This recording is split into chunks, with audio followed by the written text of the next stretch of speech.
if there is a chance to get Dakota Tcheva to the UFC, let's trade Ankalaev.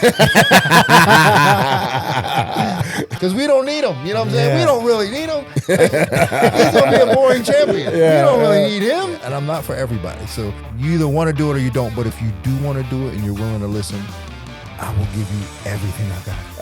I say this about Conor, too, in a lot of ways where, like, we owe him a debt of gratitude because he's the guy on the block that sold his house for $1 million over market value. Like, he made the rest of the block more money. Yeah, right? Like, he helped us out in so many ways. But I get what you're saying, but he won't let us forget it. You know what I'm saying? Yeah. He won't let us forget it. Like, shut up about it. I get it. We know.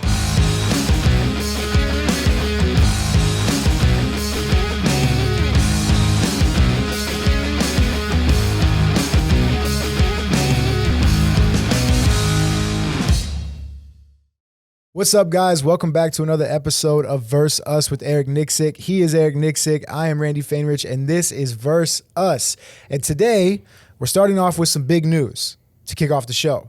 Verse Us is now presented by MyBookie.AG. Yes, we now have an official presenting sponsor of the show. Let's go. Finally, shout out to MyBookie for seeing the vision and rocking with us. We're excited for this partnership. At MyBookie, you bet, you win, they pay. Head to mybookie.ag, use code VSUSPOD to get a bonus on your first deposit. Now that that's out of the way, today we are joined by a very special guest, one of the OGs in the MMA space. He's a pioneer in MMA, an Ultimate Fighter Season 4 competitor. He's now a coach, an analyst, and does some of the best impressions on all of social media. Dean Thomas, welcome to the show. Hey, listen, I'm so glad to be here, man. And this setup is lovely. It's elaborate. And I'm looking. And first, congratulations on getting a sponsor. Thank you very much. Huge. But just to sit here with you guys and chop it up in this elaborate set, my set, you should see it, man. I got a camera, phone hanging up with a book. Yeah, so this is nice, man. Hey, I'm happy to be here. There's no wrong or right way to make content. As long as you make content, you're in a good spot in today's world. Dude, thanks for being here, brother. I know you worked last night, and but you're here all week, so I had to take advantage man, of it. got to take advantage of it, man. And you my dog, too, man. Dude, so anything I can do to help out, man, I got you. That's awesome. Let's start with last night. Obviously, big win for Manel. You're in the corner, obviously coaching Manel. You were there watching the fight. Just kind of early thoughts. I'll start with you, and then we'll go to Dean after. But early thoughts on Manel's performance and what's next? I mean, that was it. Just let's get the speed going right away. Footwork and speed. Rely on that. And I think he has some of the best vision in the game, right? What he can do with his eyes and feet and correlate and move.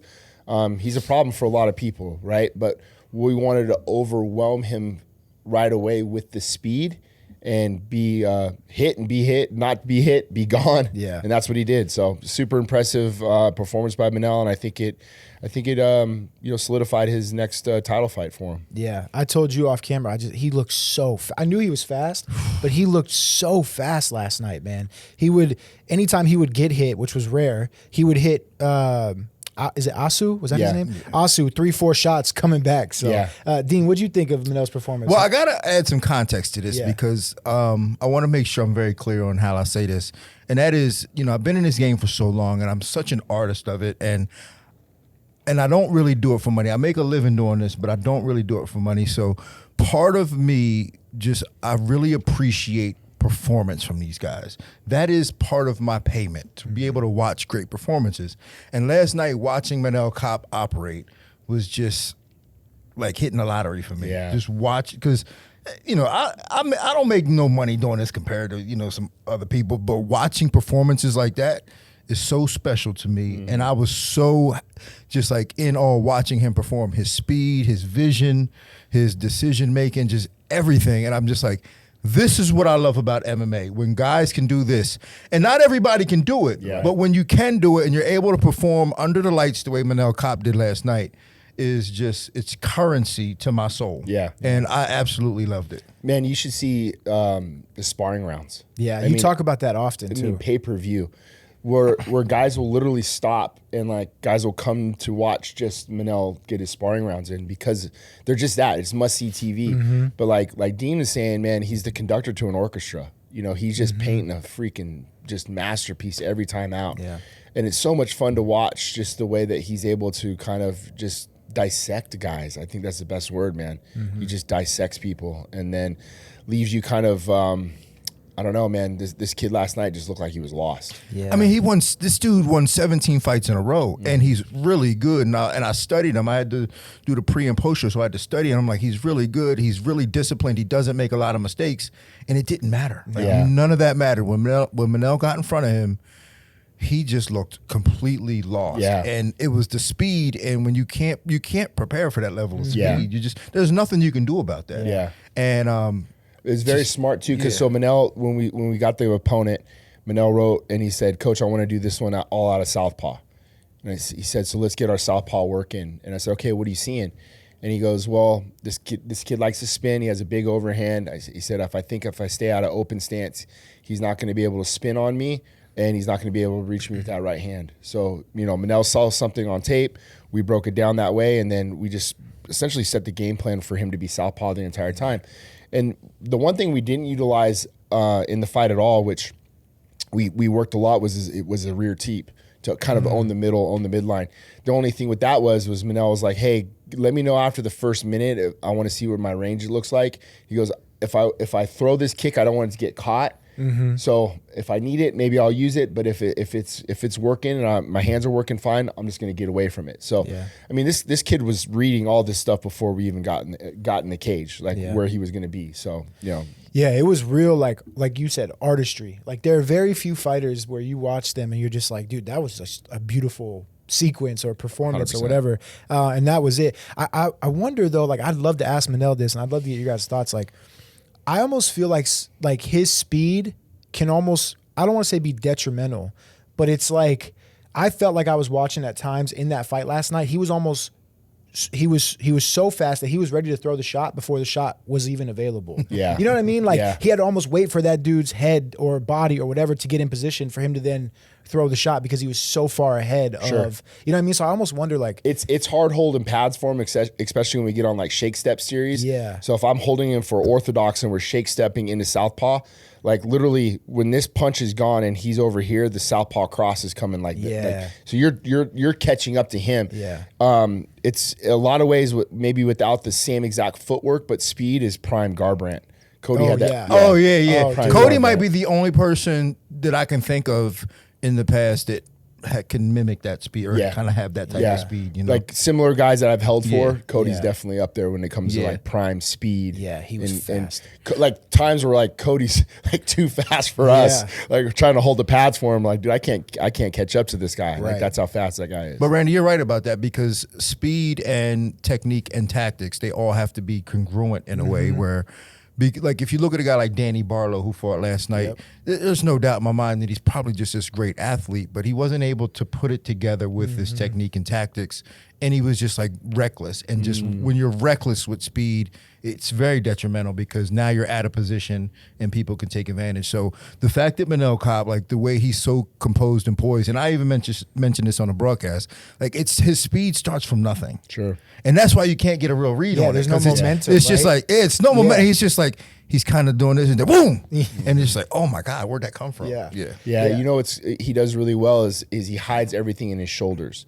So he's never really shoulder square. He's always leaning to one side or another, which starts almost the motion of a shoulder load for him. So when he goes, it's like off of an angle already started by his motion. It's almost like a variation of Cruz, huh? Because Cruz was kind of like that. Sure. Like, it's not the same thing, obviously. Cruz's footwork and stuff was crazy, but like, it's almost like that, right? Is that fair to say, where he's just never still? He's kind of just always. Yeah, it's if you legit watch a mongoose trying to chase down a king cobra, Manel is that mongoose, right? He's just bouncing around. He's in, he's out, he's moving.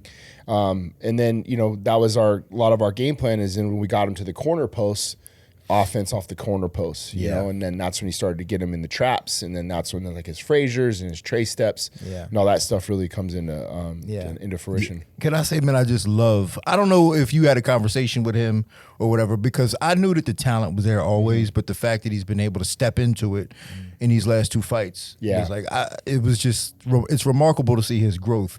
And not from a physical standpoint, but from a mental standpoint and a maturity standpoint, for him to go, man, I now see a vision where there's a title shot for me. Sure. So I have to focus and step up and get the job done. Yeah. I mean, we've seen it out of him for such a long period of time, and it was a matter of like, hey, you know, we had the weight miss versus Mateus Nicolau, right? And it was a weight miss that cost him the fight. The fight never transpired because of it.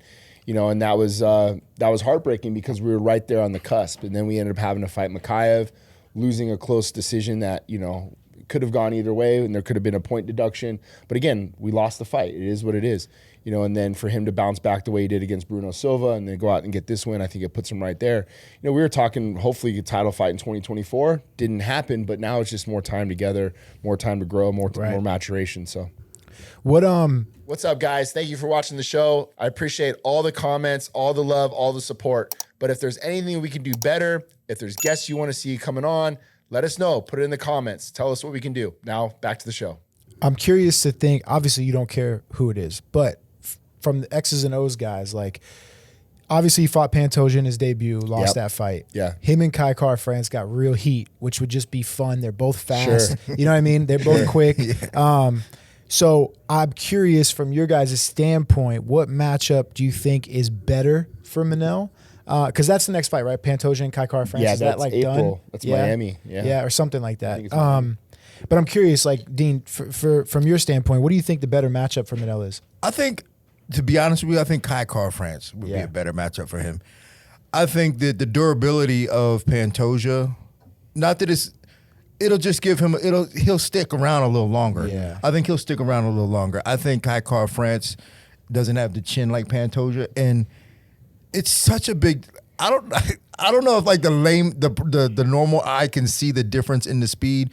I mean, you say Kai Kara-France is fast. He's fast. He's a flyweight. But he's not Manel But he's fast. not Manel fast. Yeah. I mean, it's a big difference in speed.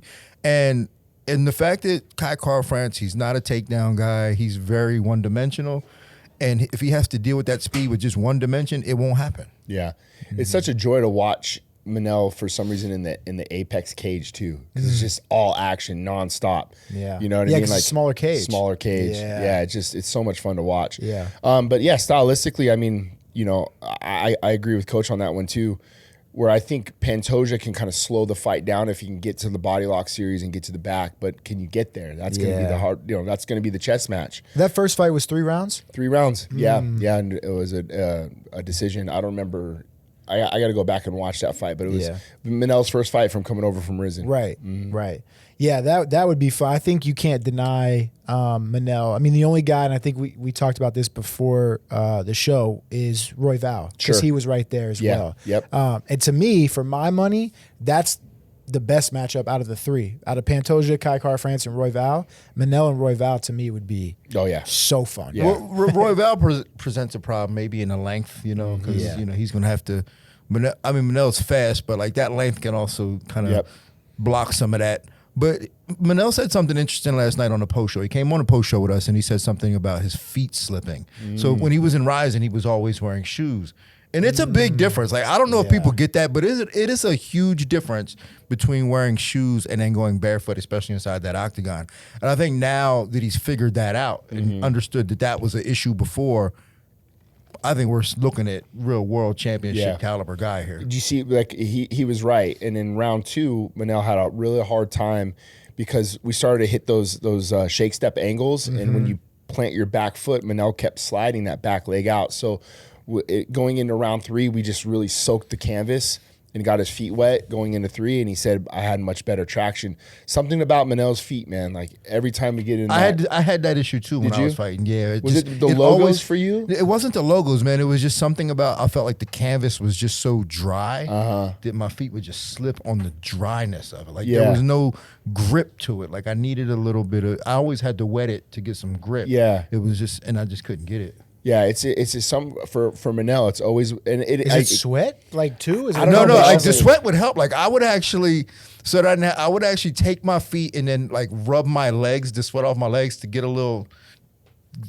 grip, so I could grip onto the mat. But it's not sweat, man. Like that actually helped my feet. Wow. Yeah. So we wet the canvas going into round 3. and that he said he felt much better. Got it. And again, it's style, right? Like that's what he predicates his game off of, his footwork and his angles. But if you can't pivot, it's like Barry Sanders. You're trying to hit hard cuts on the canvas, and you can't get traction. You're slipping and falling. Yeah. It'll be interesting to see what they do next. Yeah, if Pantoja and Kai Kara France fight in April or May or whenever that fight is. I think you sit on it, man. I don't think you know what I mean? Like you're kind of you're the guy. And now that's Urseg and Brandon Moreno, blow the doors off. I don't think none of that's gonna matter, man. Yeah. I think Manel done made his mark. I think he didn't. I think he said what he had to say in the cage. Yeah, I think so too. And I think he sits on that. Yep. And he can sit on that in a division like this, because it's not like welterweights where they're like, nah, man, I need to take some time off. Sure. Like these flyweights are like, yo, sign him up. Yeah. Let's go. So like he's in a division where they can just keep it moving. And he had a quick turnaround. He fought December 17th. December 14th. And then turned right back around and then had this one. So it was a pretty quick turnaround. Yeah. So I'm with Dean on this one, man. Like when you have that opportunity, we've seen that before in the past where people take that one more fight that they think they're, and that maybe I need one more, and they lose and they never get that opportunity. Well, I wonder how much of it is the fighter taking that fight or the UFC being like, nah, you're not sitting out. We're gonna get you going. But again, I think divisions matter. Like if he was in a slower paced division, right? Agreed. Then he would have to take it, and I wouldn't be mad at him having to take it. But in this type of division, Pantoja will fight. Yeah. Kai Kara France will fight. Yeah. They're looking for opportunities to continue to fight. Yeah. And that's the thing, man. And that's why I'm hard on fighters too, because we only ask them to fight, especially at that level, twice a year, maybe once, twice a year.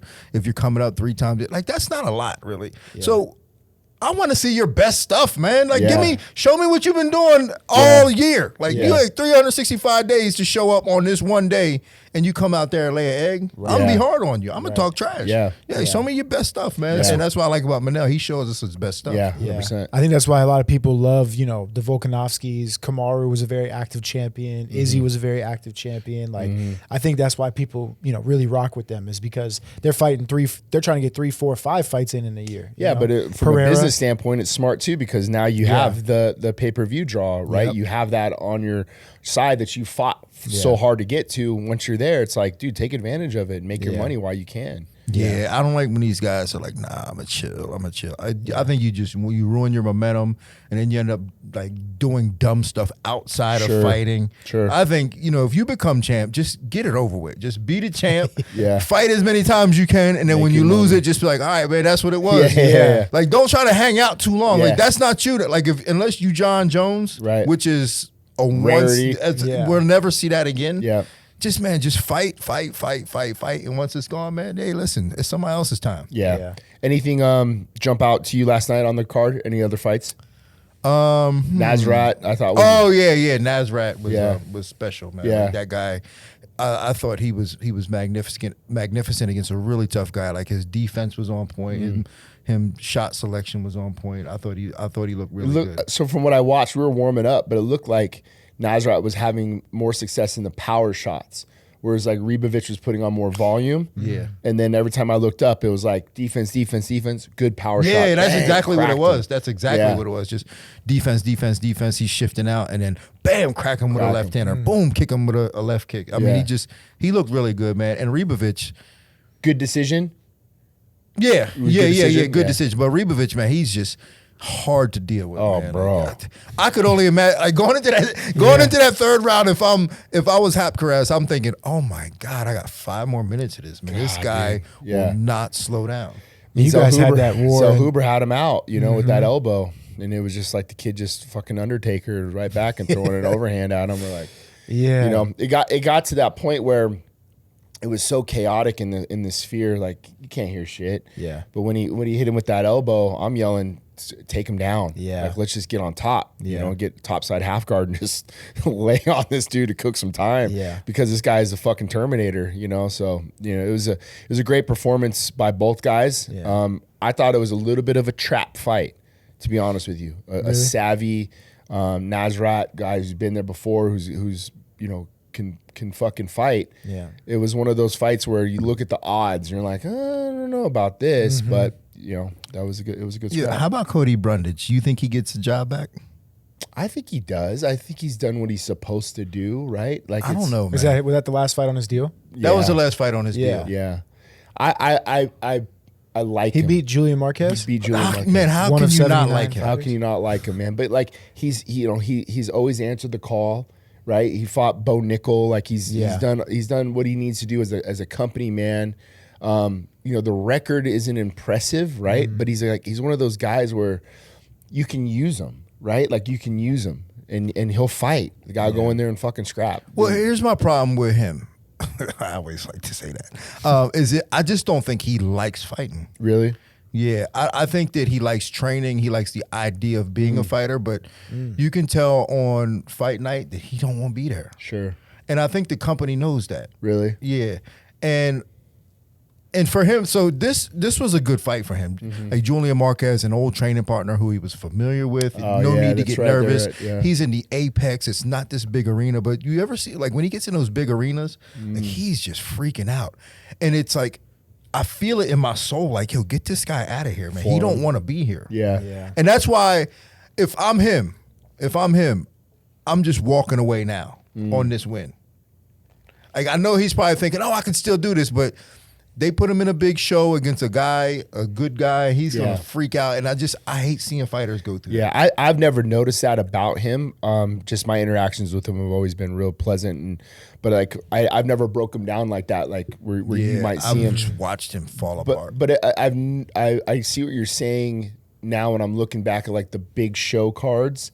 Right? Like, is he an apex kind of guy? Yeah. I personally, I pull for people, so I like to see him back in the UFC and doing his thing, Yeah.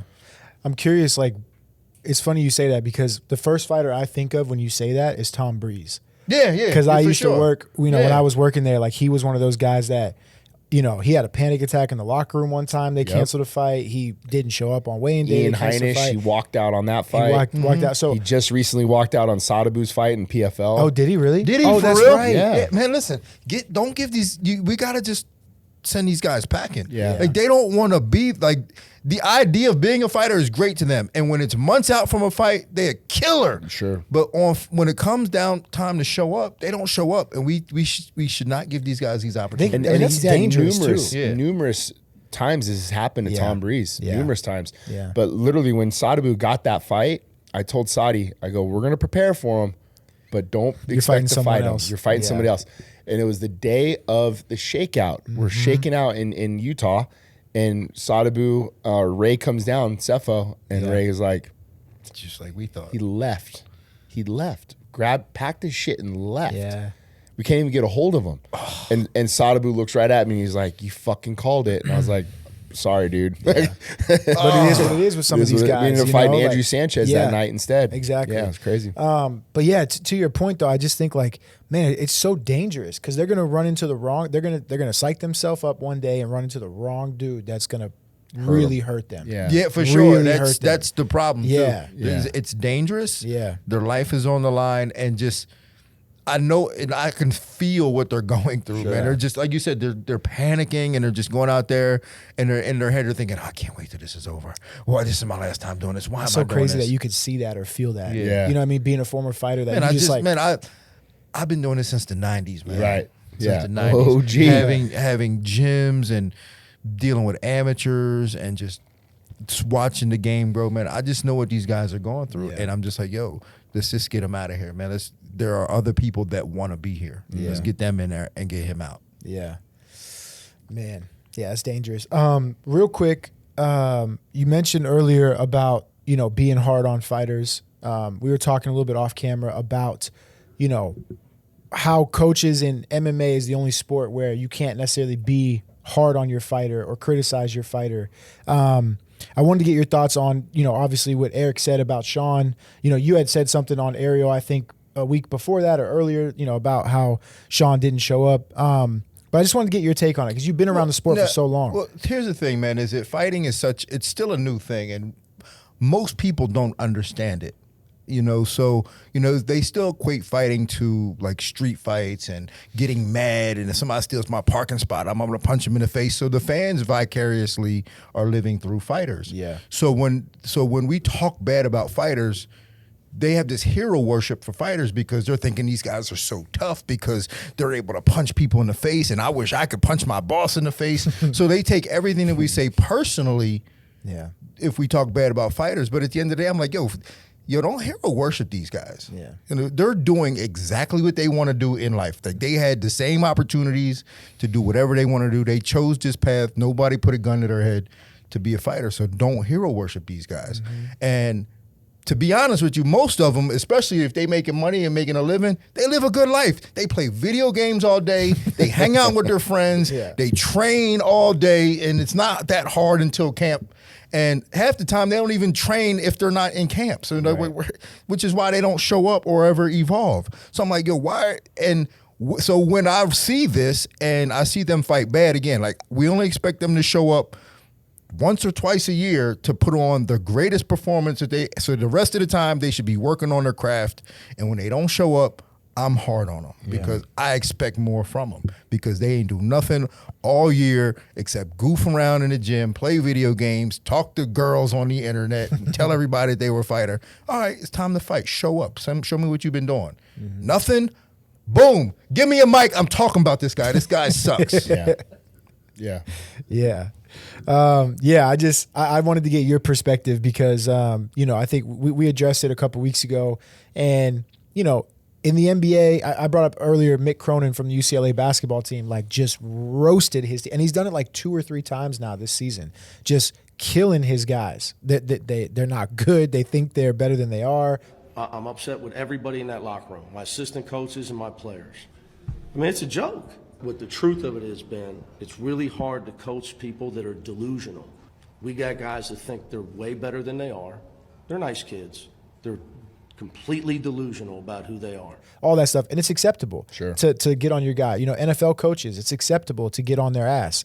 And I just wanted to get your thoughts on that. Well, let me just, and I reached out to Eric on this because I felt for you in Australia. I've been there before, plenty of times. I've been there before.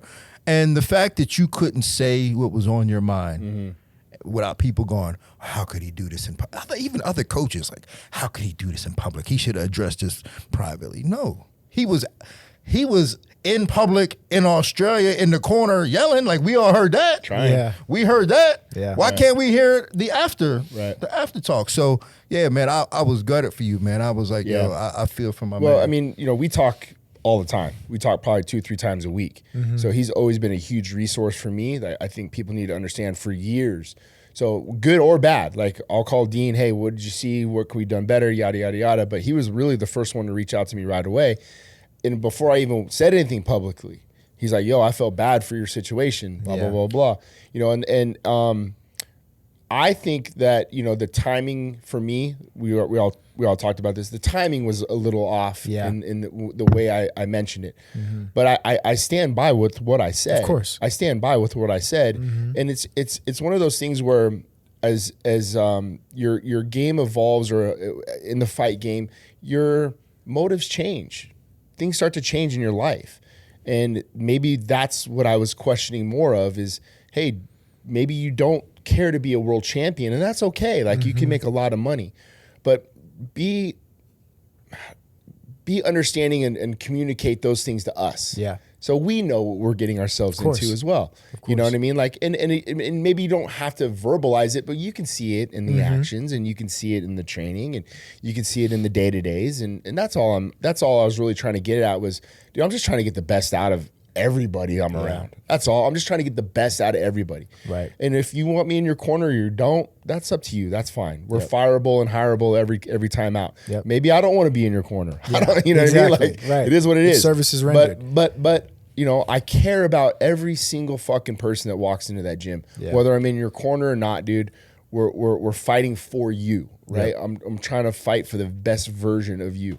And if we're not seeing that best version of yourself, bro, I'm just trying to pull it out of you. That's all. And again, for you, because you're a real coach. You're a professional coach. Like, you're not an accountant who just does this on the side. Right. You're a real coach, and you need to know what the goals are. That's right. Because if your goals are just to make a little bit of money, or you just want to be an entertainer. Hey, let's do that. Let's entertain.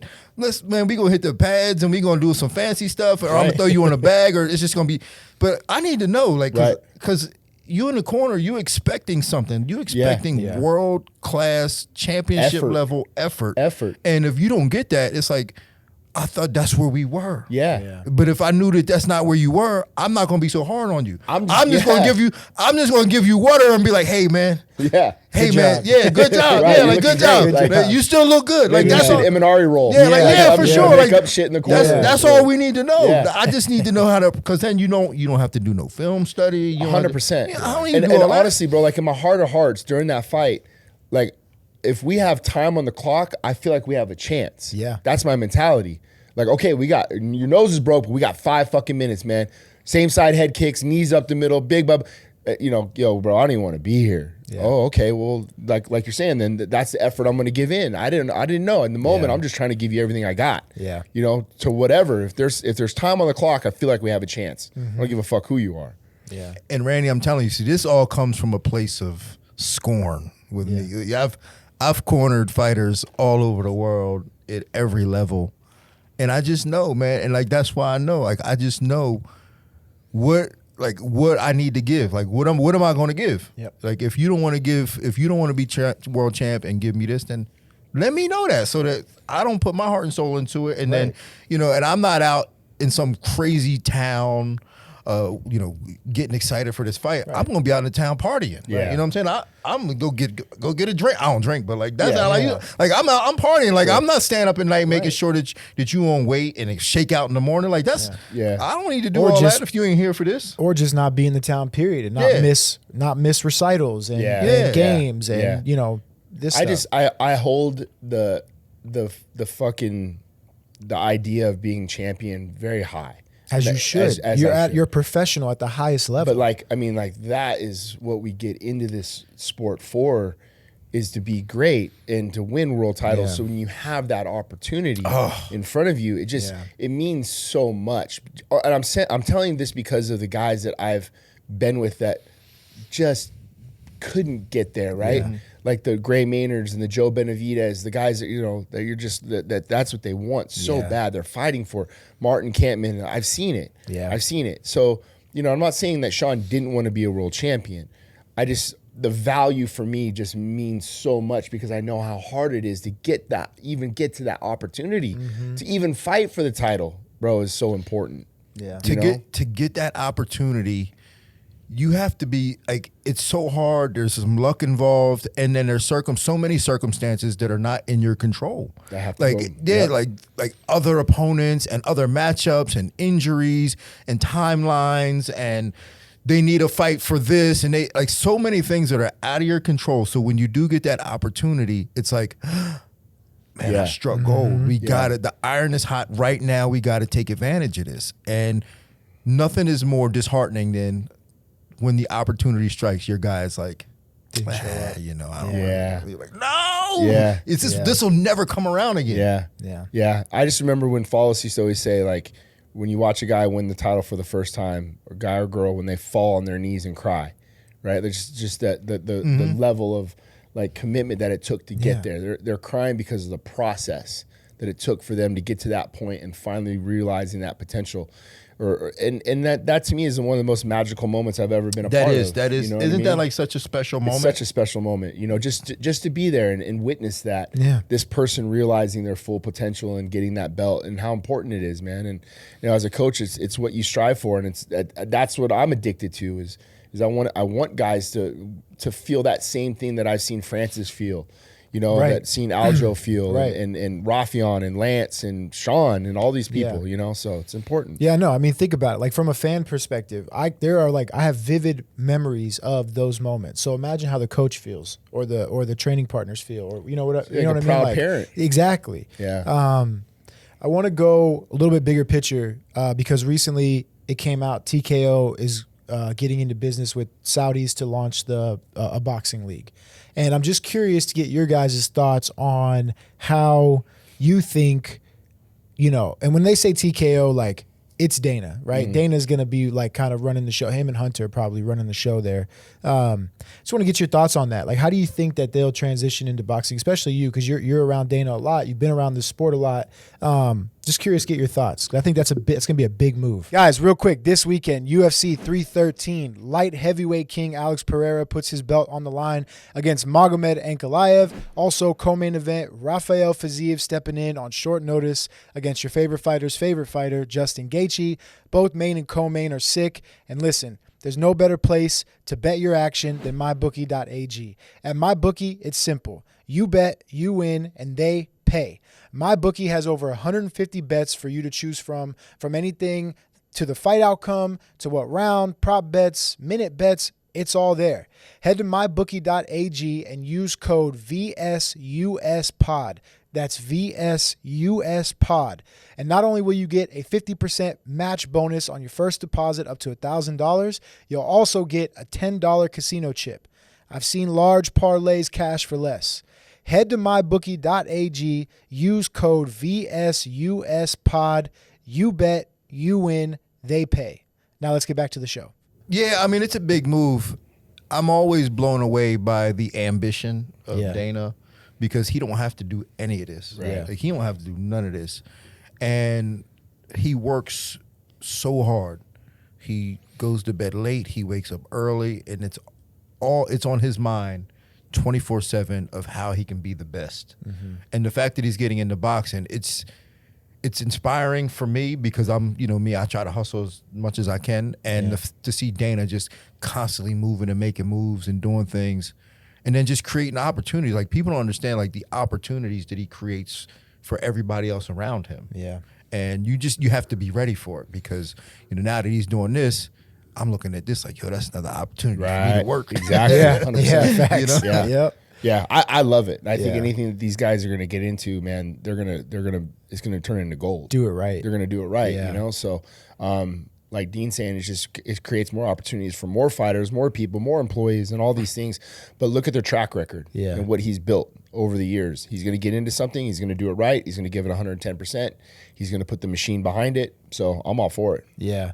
I still have my Zuffa boxing shirt he gave me in 2017. Oh, so do you? I've been waiting for I've been waiting for this since the Mayweather-McGregor fight. It's crazy because people don't understand that machine. They see the UFC and then they make comparisons between the UFC and the PFL and old Bellator and all. I go, dude, it's not even close. Not even close. It's not close, because I went to the Christmas party, the UFC's Christmas party 2 years ago, and and I wasn't even invited, but they're never going to kick me out. Right? I wasn't even invited. I just showed up, and they was like, come on. But they don't even invite like part-time employees or 1099. It's only full-time employees. Yeah. There were 500 full-time employees with the 500 people have jobs because of the full-time jobs because of the UFC. And who was the performer? That year, I can't remember who it was that year. Salt and Pepper or fucking I can't even remember who it was that year. But yeah, it's not even close. The opportunities and the impact that the UFC has had on everybody. It's not so people always go, oh man, the fighters, it's the fighters. And I'm like, dude, you have no idea like how many other people are involved in or influenced by the machine. Sure. Like the machine is so big that he's trying to give a piece to everybody. Yeah. So that's really what it is. Dean, what was your pivot from coaching, and then how did you transition to the analyst part?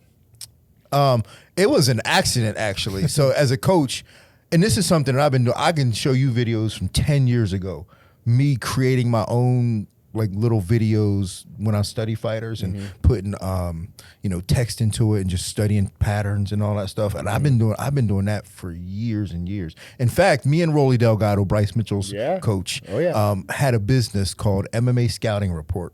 And we started this over 10 years ago, in which we were scouting opponents for fighters, and nobody wanted it. Nobody bought onto it. Yeah, it's crazy right now. If I look back, that's all we do. Yeah.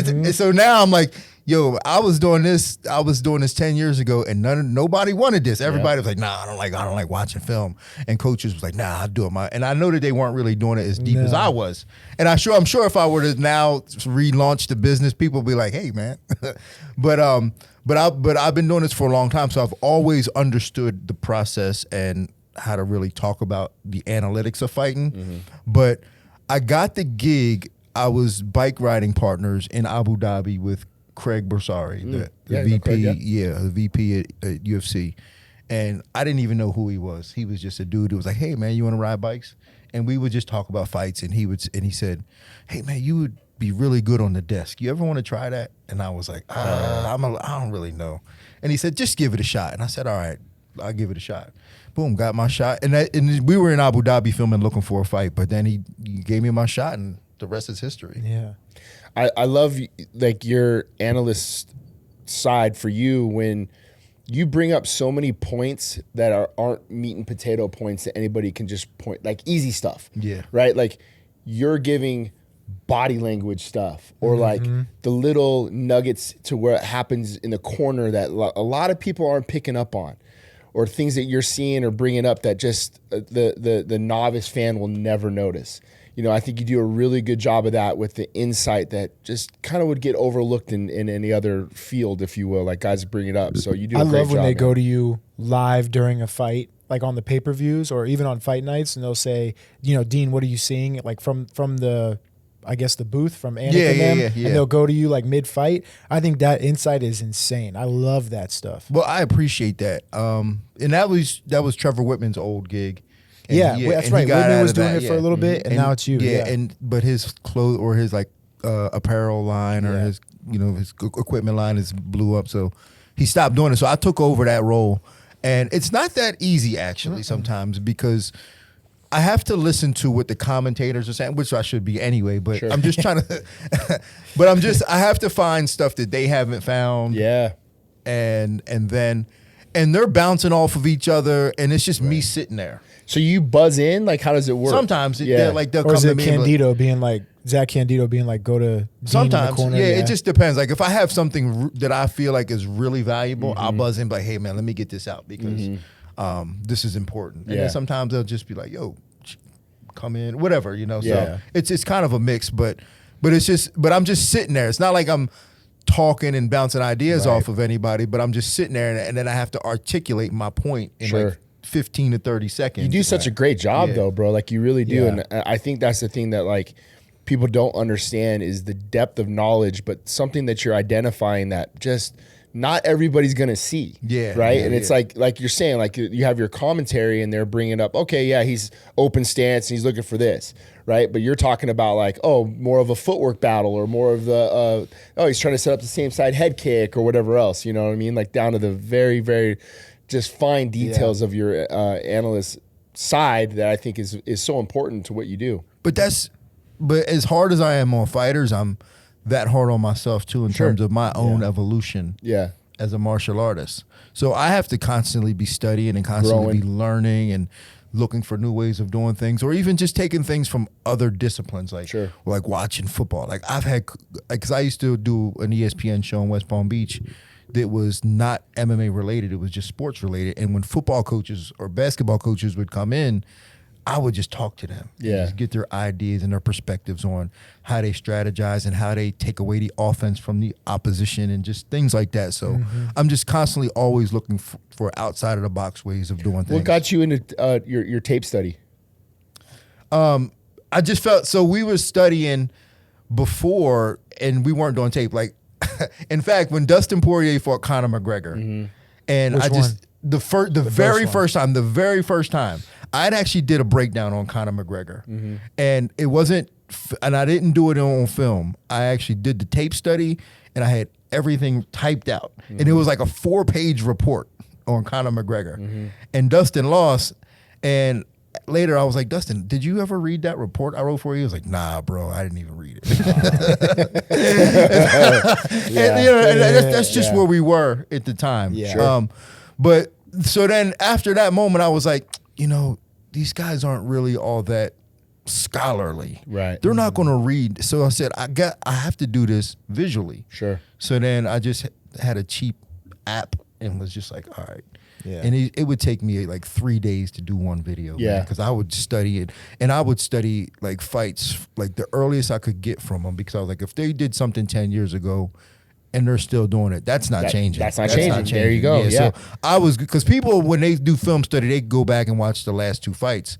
I go back as far as I can to look for stuff that they was doing back then that they're still doing now. So if there's something that stands out to me in the last 3, I'm like, okay, this is something that's been standing out, blah, blah, blah, blah, blah. Then I'll go back, like you're saying, 4, 5, 6 fights up, it's still there. Yeah. Then that's just straight up habit. How do you guys, it's so interesting to hear you guys talk about that, because I've always wondered how, you know, people say, I watch tape, I watch film, but what does that mean? You know what I mean? So like, yeah, do you always go back to the last 2 or 3, and then, like you said, if you see something, you go back farther, or are you starting 10 years ago and then watching up until now? Like, how does it work? Start in the beginning. Okay. Yeah, I actually start earlier, and then go later To see how they evolve? Well, yeah, because Yeah. that too, because I'm looking, because it's easier to see an evolution in them, because then I can understand, are they getting better?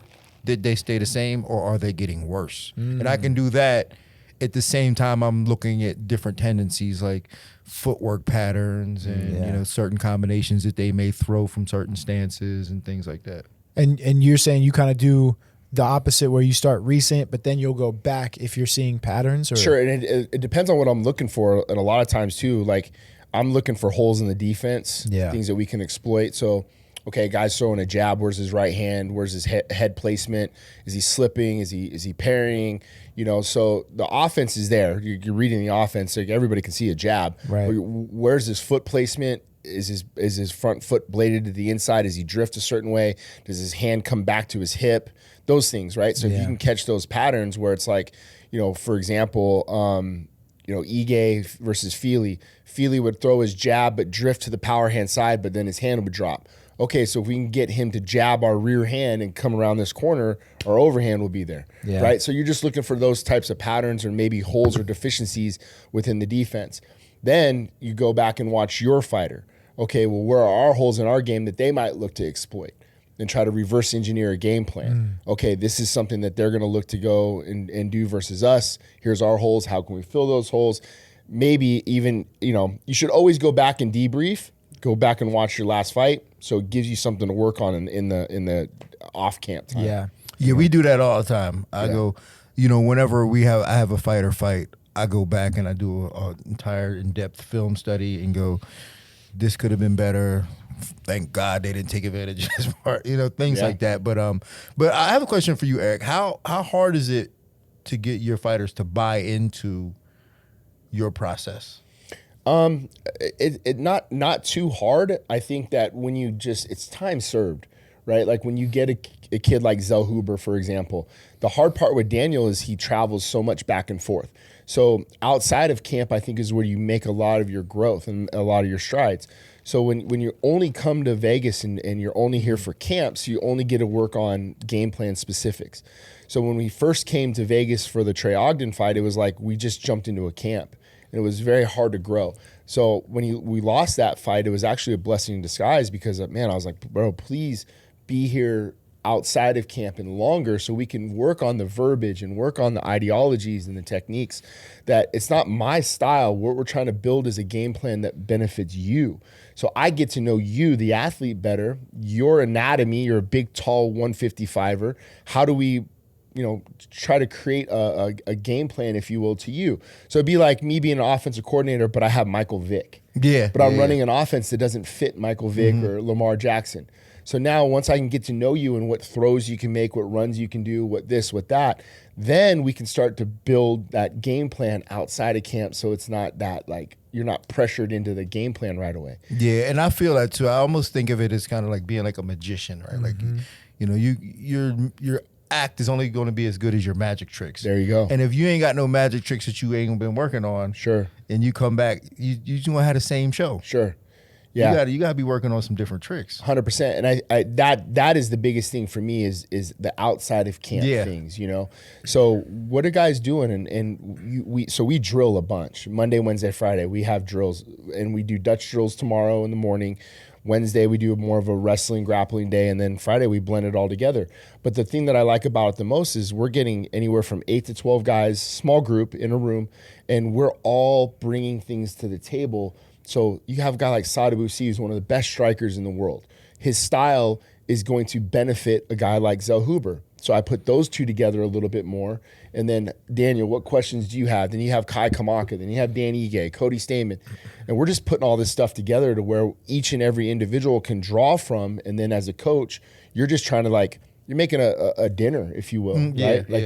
You're putting a meal together that suits their style or their taste, you know, but you have all these guys that are in a room that can add to that table, right? Yeah, I just wish that they would see the vision, right? Sure. And I can tell, and I know they do a little bit, but not as much as they should probably. Sure. And understand that, man, there's so much information, and fights really come down to being able to take advantage of like these moments. And I might learn how to deal with this moment from a guy like Sadabu. Right. Like just he might give me the idea of how to deal with this moment better than anybody else in the world. And I have this resource right here, but I don't think some fighters see that fully, because they're like, oh, I'm just going to go in and train, get this workout, and then I'm going to do my strength and conditioning, then I'm going to do it. It's like, man, like when you got like this wealth of knowledge, that's so much more important, because you got to, like, a fight is 15 minutes. Right. And you got to be able to deal with all these things in 15 minutes, and you're worried about pushing a sled? Right. Yeah. No, it's such a great point. And I think when you harbor that sort of environment as a coach, where you allow people to give their insight and their input to where it's not like, this is my practice and here's how it's going to be ran. We provide a platform of opportunity for everyone to, especially in our drill practices.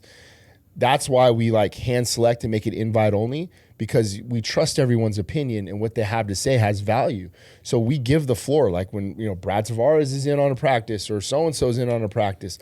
What insight do you have, or what would something you like to add? Because everyone there now feels like a part of it, and then they can bring up whatever they need because it's a resource. Yeah, and to my point, it's like people always go, man, if I was just a little bit stronger, if I was a little bit stronger. Like every time I've ever thought that, somebody taught me a technique like 4 years later, right, that reminded me that, damn, I didn't need to be stronger. I just needed to know this technique. Sure. Like I just like my guillotine sucked, and I thought maybe if I was stronger it'd be better. But then somebody showed me a better way to do it, and you're like, oh man, like I didn't need to be stronger. I just needed this damn way how to do it. Yeah. Dude, that's what I love so much about having like Mike Pyle back on the mats and like Randy when Randy comes in. Just like you said, sometimes it's one little detail that you're missing or you're overlooking. So Kobe Fair, one of our young kids, was in there all day yesterday in the morning with Manel, going over that sprawl technique, like how to pluck the arm, one little detail. And guess what? We saw it in the fight. Manel sprawled him out.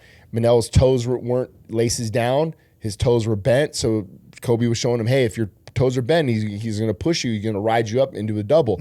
Put your toes flat on the mat. You're going to slide down. Slide back, I want you to pluck this elbow off this side, right? One little detail, saw it in the fight. Right? Crazy. Well, I could listen to this shit all day. Well, it's just like, and that's my other analogy too. It's just like football. Like those little details. I always say that all your body parts are like a player on a team. Like if you have a 1 weak player on a team not doing a blocking assignment, the whole play shit. Yeah. Everything has to be right. That's why it's so important to have everything right. Yep. I could listen to you guys do that breakdown stuff all day, because that's like, you know, I've said this before. I've been around the fight game now for like over 10 years, and there's a lot of shitbag, scumbag coaches out there that just don't look at the game the way guys like you two do. And they don't break it down the way you guys do, and they don't have these game plans. And so I think I can speak for everyone watching, all the fans. Like that shit is amazing having you guys do that. Well, he said it earlier. We just love right. we love the game. Yeah. Right. There's so many things that you can fall out of love with in the business side of this that make you go, but we always come back to the love of what we yeah. have in the purest form of what we get to do. Yeah. And the other thing I was going to say is, because you were saying like a lot of the fighters don't have that IQ, or they don't necessarily want to learn that type of stuff, like break it down that much. But I'm curious to hear what you have to say about maybe this next wave of fighters, because we had Mansour Abdul Malik in here last week. Yeah. And the way that he approached the game is exactly what you were just talking about. And like he talks about learning from Manel, learning from Tavares, learning from France, like all different weight classes, all different fighters. You know, he approaches the game in a similar way I think Eric does, which is why they work so well together. I'm curious your thought on like that next generation of fighters, if you think they'll be a little more cerebral, savvy, and I think cerebral. so. Yeah, I think so. I think that's the new trend now. Yeah. You know, we always, and I hate when guys say, "Oh, this is MMA. This isn't what." I mean, it's been MMA for 15 years. Yeah. Like it's, you know, back when I was fighting, we was mixing it in pretty damn good. Yeah. Right. So it's not like it's, you know, it's still been separated. But I think the new mentality of fighting will be a much more cerebral, which hasn't really been exploited Yeah, yet. because these kids, they're not, I guess they're not coming up in one discipline anymore, right? They're Well, that's coming what I'm up in saying. MMA But genres. Yeah. But I mean, but the way it's broken down now. Yeah. So that's why like I don't. So even when I'm working with fighters, I never do, and I really don't even believe in doing like, okay, today is wrestling day, or today is jiu-jitsu day, or today's like Today's MMA day. Today it's whatever the situation is. Like, okay, the situation is they're in on a single leg. What can we do to defend this single leg? Yeah. We got wrestling options. We got elbow options. We got submission options. What option are we going to do to defend this very specific position? So it's not wrestling and wrestling and wrestling and then we have to try to figure it out on our own. It's very specific positionally on what we need to do. Yeah. Speaking of coaching, like you have coached, you know, a number of people in the past, but right now you only have one fighter, right? You only with Gillian? I have two really that I claim, 2.5. I do work with some other guys. You know, I consult with Aljamain a lot and Dennis Bazooka.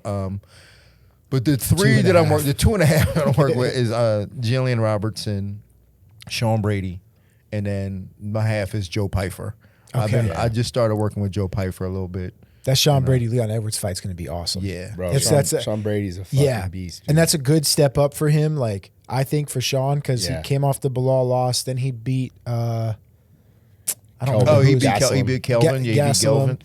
Yeah, this is a good fight. Yeah, Sean Brady's and then Gilbert. Yeah, that's right, Gilbert. He's a lot of fun to work with, and I never have to question his motives. Right. And when he got this fight offer, I always say, go off your instinct. Mm-hmm. You know, when guys get a call and they're like, hold on, I got to talk to people about it. Let me see if I'm always like, the answer is no. The answer is no. It's too soon. The answer is no. Mm-hmm. But when you get a call on short notice and you're excited, he said he was excited. He didn't even check with nobody. He said, yeah. And then he told us later. Hell yeah.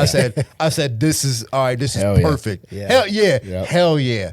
I said, and that's why I'm going out there Wednesday, and then next week I'm going out there just for one day, just to get a little work with him, because I'm willing. He's in Jersey or he's in Philly. Okay. Because I'm willing, and I won't even make the money back from it. Right. But I'm willing to invest. Yes. Just to see a great performance. Yeah. Just to see if he can pull this off. Yeah. It's like my game. I don't play golf. I don't play video games. This is what I'm going to invest in, just to see if Sean Brady could beat Leon Edwards. And bro, and he can. He's a beast. He definitely can. He's a beast. And shout out to John Marquez, man. Like, John's an amazing coach, an amazing guy. He's built just a roster. Is he the guy in He's Philly the head with coach Sean? in Philly. Okay. Head coach in Philly, but I mean, just an incredible roster of guys. Yeah. Out there as well. So and just all around great guy. Yeah. He's a thug too, man. He's I mean, I don't know if he'd appreciate me saying this, but he comes from like the street. So he approaches fights in a very street like way. Mm-hmm. You know, and I would say, so like, he might have used to hustle back in the day, you know, pedal a little, make a little money back in the day. But in order to do that, you got to be smart. Right. You know, like, you had to be smart. Mm-hmm. And he's smart about the way he approaches fights. He studies fights. He's very knowledgeable on the fight game.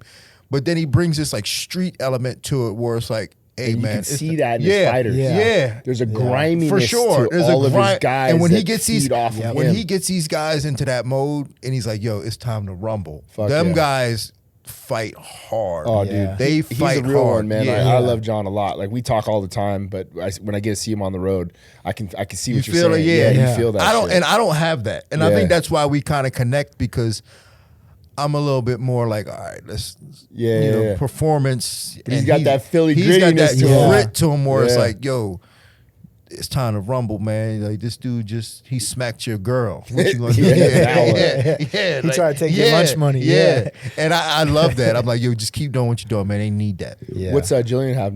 Something She's coming up? she's fighting Marina Rodriguez. Is that in Miami? No, Des Moines. Des Moines, Iowa. Des Okay. Moines. Yeah.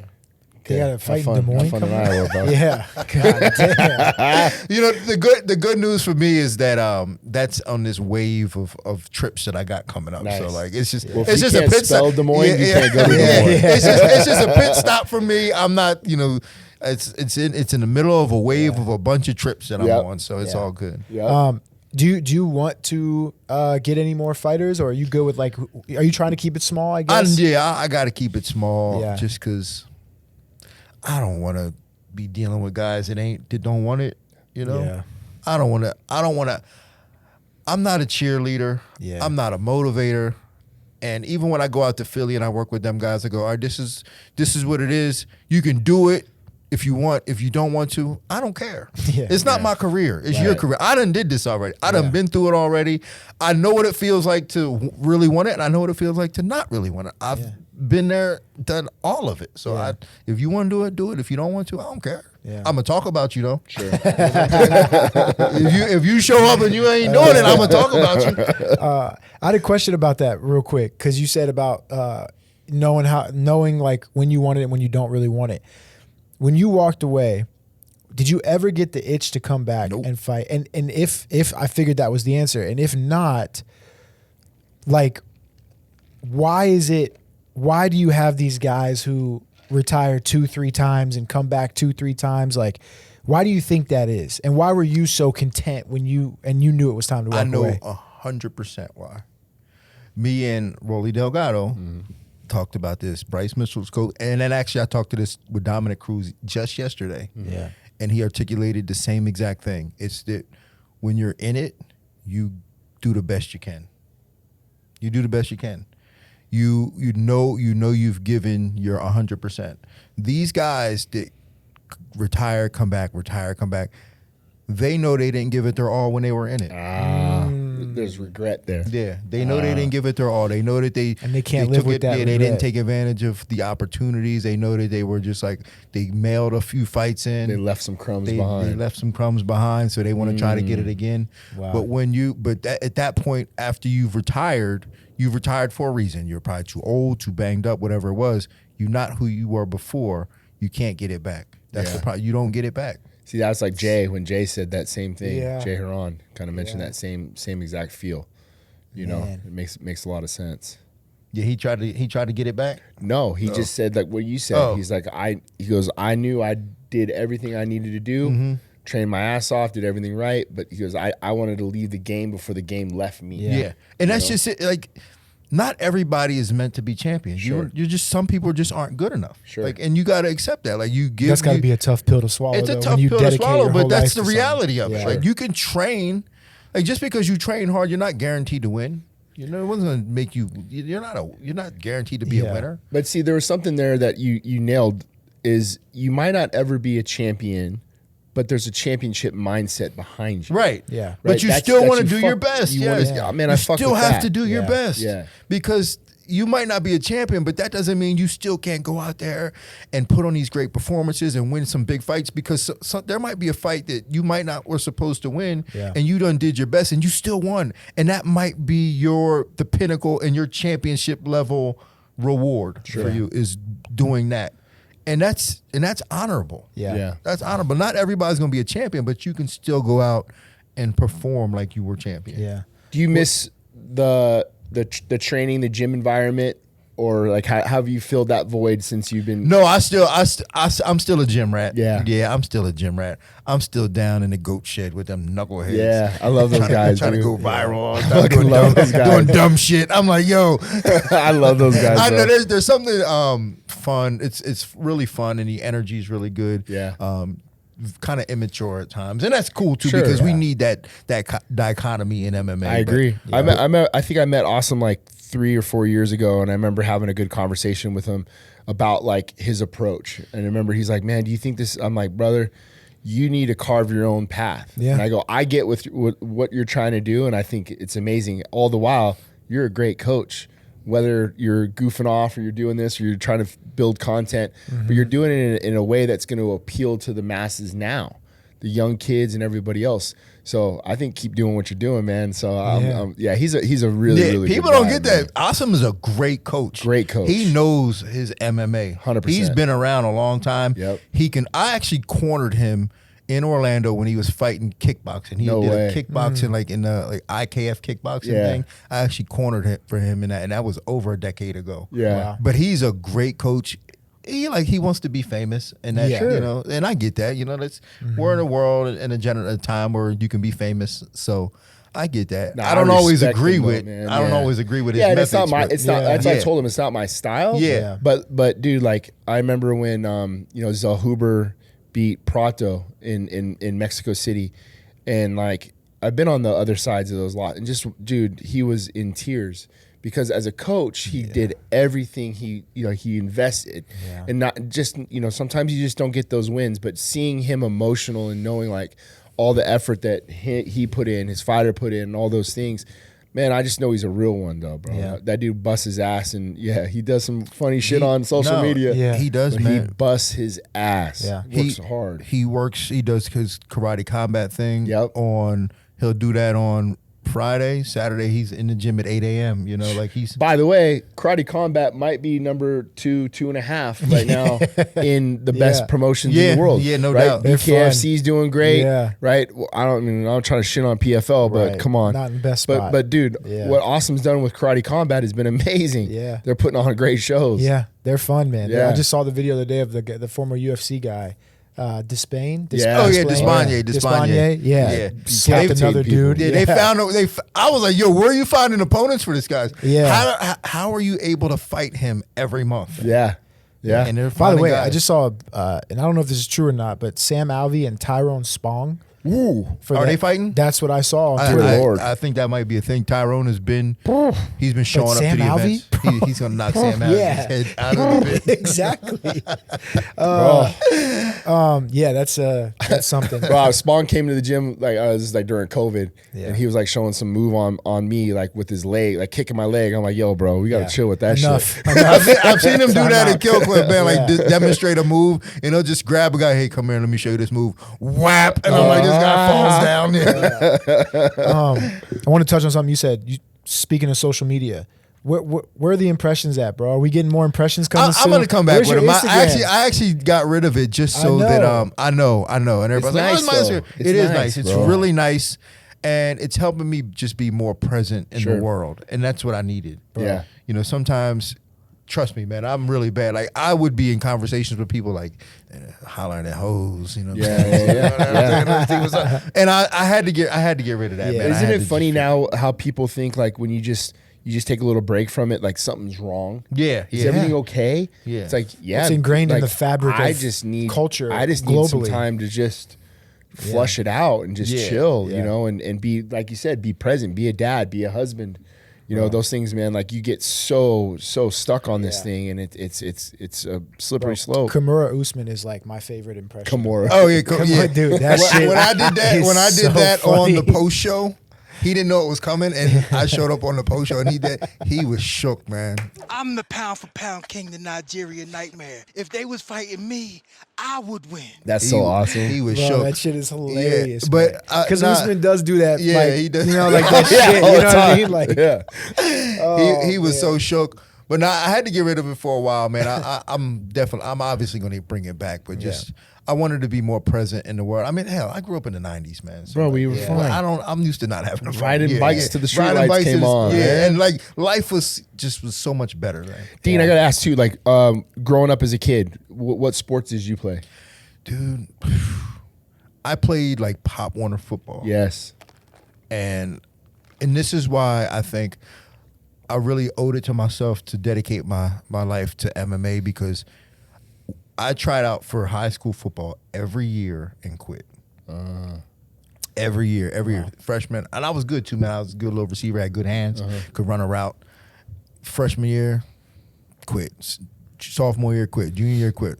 Senior year, gave it one last shot, and I quit. And I was like, yo, why am I such a quitter? And it was, for me, it was like I didn't want to let the team down, like if I missed a pass or didn't run the route. And so when I found MMA, I was like, there's no one here to make happy but myself. I can't let anybody down. So found MMA and just stuck with it. I love it. Wow. Man. Yeah. Wow. Man, that resonates a lot with me because I've quit on myself at times in all levels of sport. But I think why I coach so passionately is I'll never quit on my team. I'll never quit on my guys. Like something that's bigger than me. Yeah. I can't do it. I couldn't quit, but I've quit on myself. I've quit on myself at times where I'm like, man, I wish I didn't, because I was the only one that was depending on it. Ain't that kind of weird? I think about that often when I wake up in the morning, because to get to the goat shed, we train at 8 a.m. and I live in Hollywood, Florida, and to get there it takes me an hour and a half, and I wake up and have to leave the house at 6:30 in the morning to go train with Gillian. I'm like, I don't even know if I would do that for myself. Right? You know what I'm saying? But I'm gonna do it for her. Isn't that crazy? It's a weird way to think about I agree, life. man. Yeah. I started to read more about that when I'm a big military guy, just understanding the dichotomy of the like military and how they're able to get these 18-year-old kids right in a mental state to where they're willing to lay their own lives down for the person next to them. Right. And that's a cultural thing. That's something that's very important to understand the psychology when it comes to that. Right. And the more and more I start to understand, like when it's not about you and it's about somebody else. Right. We're willing to go a little further at times. I don't know what it is, man, but that's something for me that I love so much about our gym, our team, the culture that we have at Extreme, that sometimes when it's not about you, it becomes even more important. Yeah. Damn.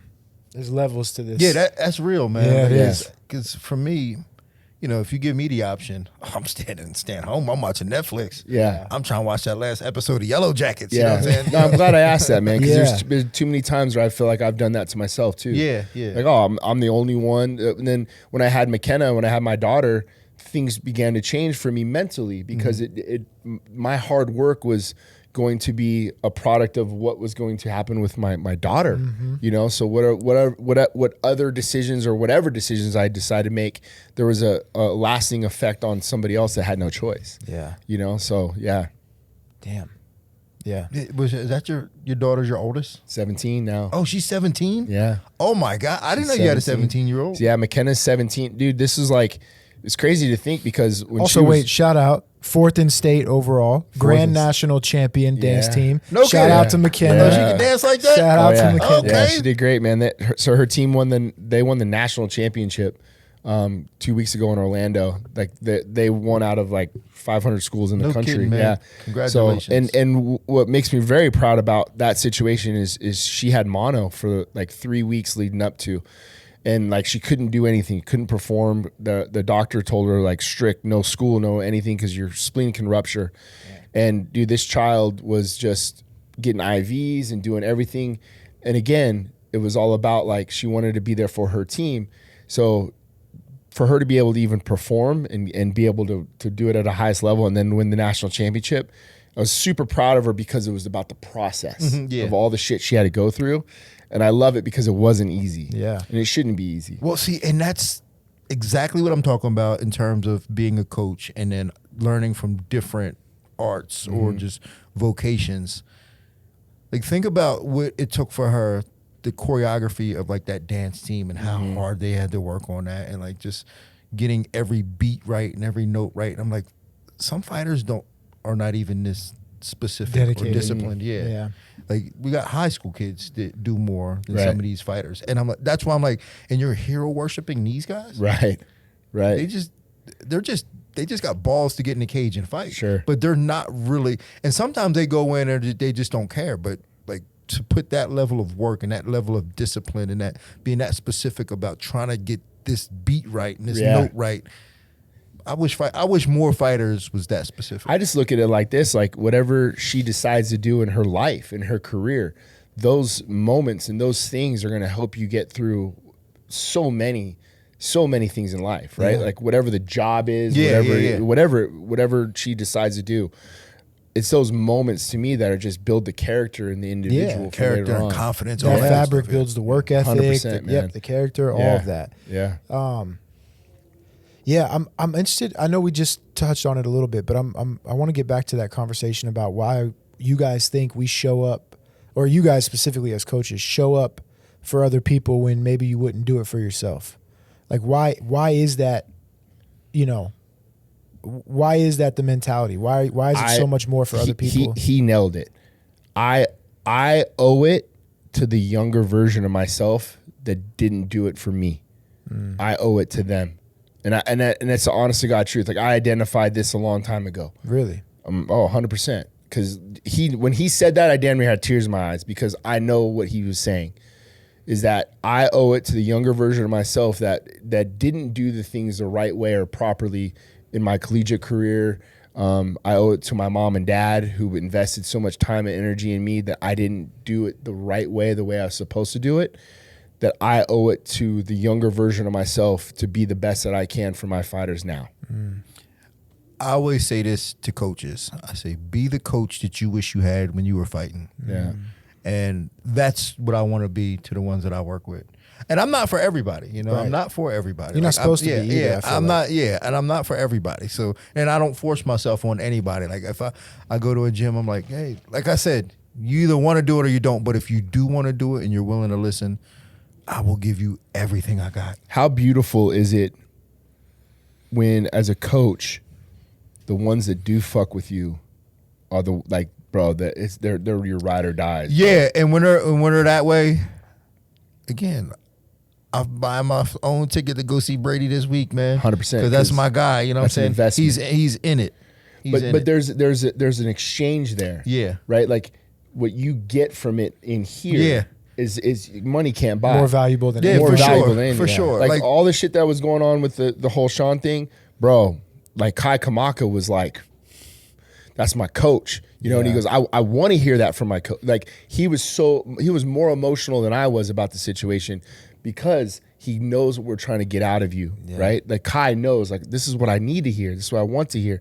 But when the people that fuck with you at that level, bro, like that's what coaching and being involved with a fighter really truly means, bro. Yeah. Yeah, and that's interesting because it's an investment, but not a financial investment in terms of something that I'm expecting to get back.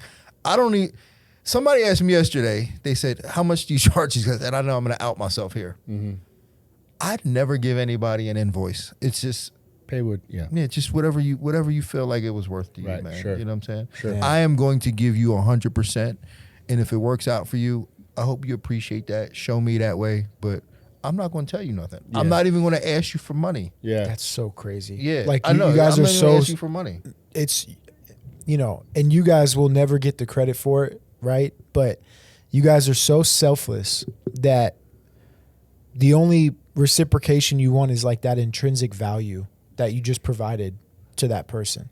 And there's something so honorable about that I feel like people just won't, you know, you'll get paid, someone will give you money, you know, this, that, but again, to not structure it that way where the real value to you is like internally is, you know, a very honorable thing. And I feel like you guys don't get a lot of credit for that kind of stuff. I'll tell you what, when there's fighters that they are so happy to pay you. Yeah.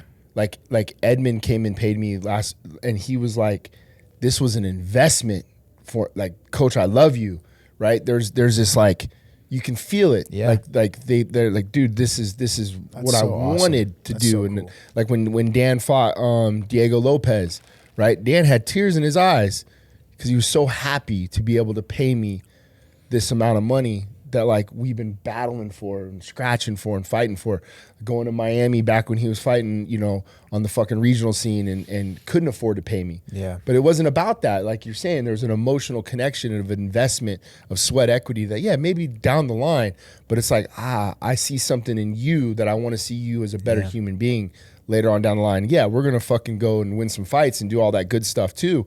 But you want to be around people that you want to be around. Yeah. Right? And I'm sure that outweighs the inverse of that, where there are maybe athletes that you put that time and sweat equity into and they don't reciprocate it. Well, that's why I don't. That's why I don't, right? Yeah. You know what I'm saying? That's why I don't.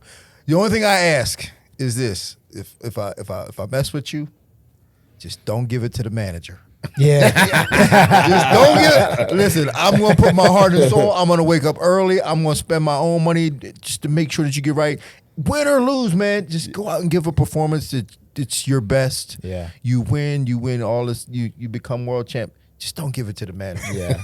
Yeah. Give it to your partners. Yeah. Give it to whoever. Just don't give it to the manager. Don't ever give them a percentage of your bonus. Yeah. Bro. If any manager is asking that shit, they are not a good manager. Okay, let's transition to this weekend. UFC 313. Got my It's notes. 313, right? Yeah, 313. You got your notes? Yeah, I got my it's notes. it's a I love it. badass. See 'em? Yeah, No, yeah. that's respect, man. Yeah. My man got notes. Oh, he always got Oh, notes. do you And that's really? why he's the yeah. Yeah, best. my man got notes. So yeah, this will be the UFC 313 MyBookie.AG breakdown.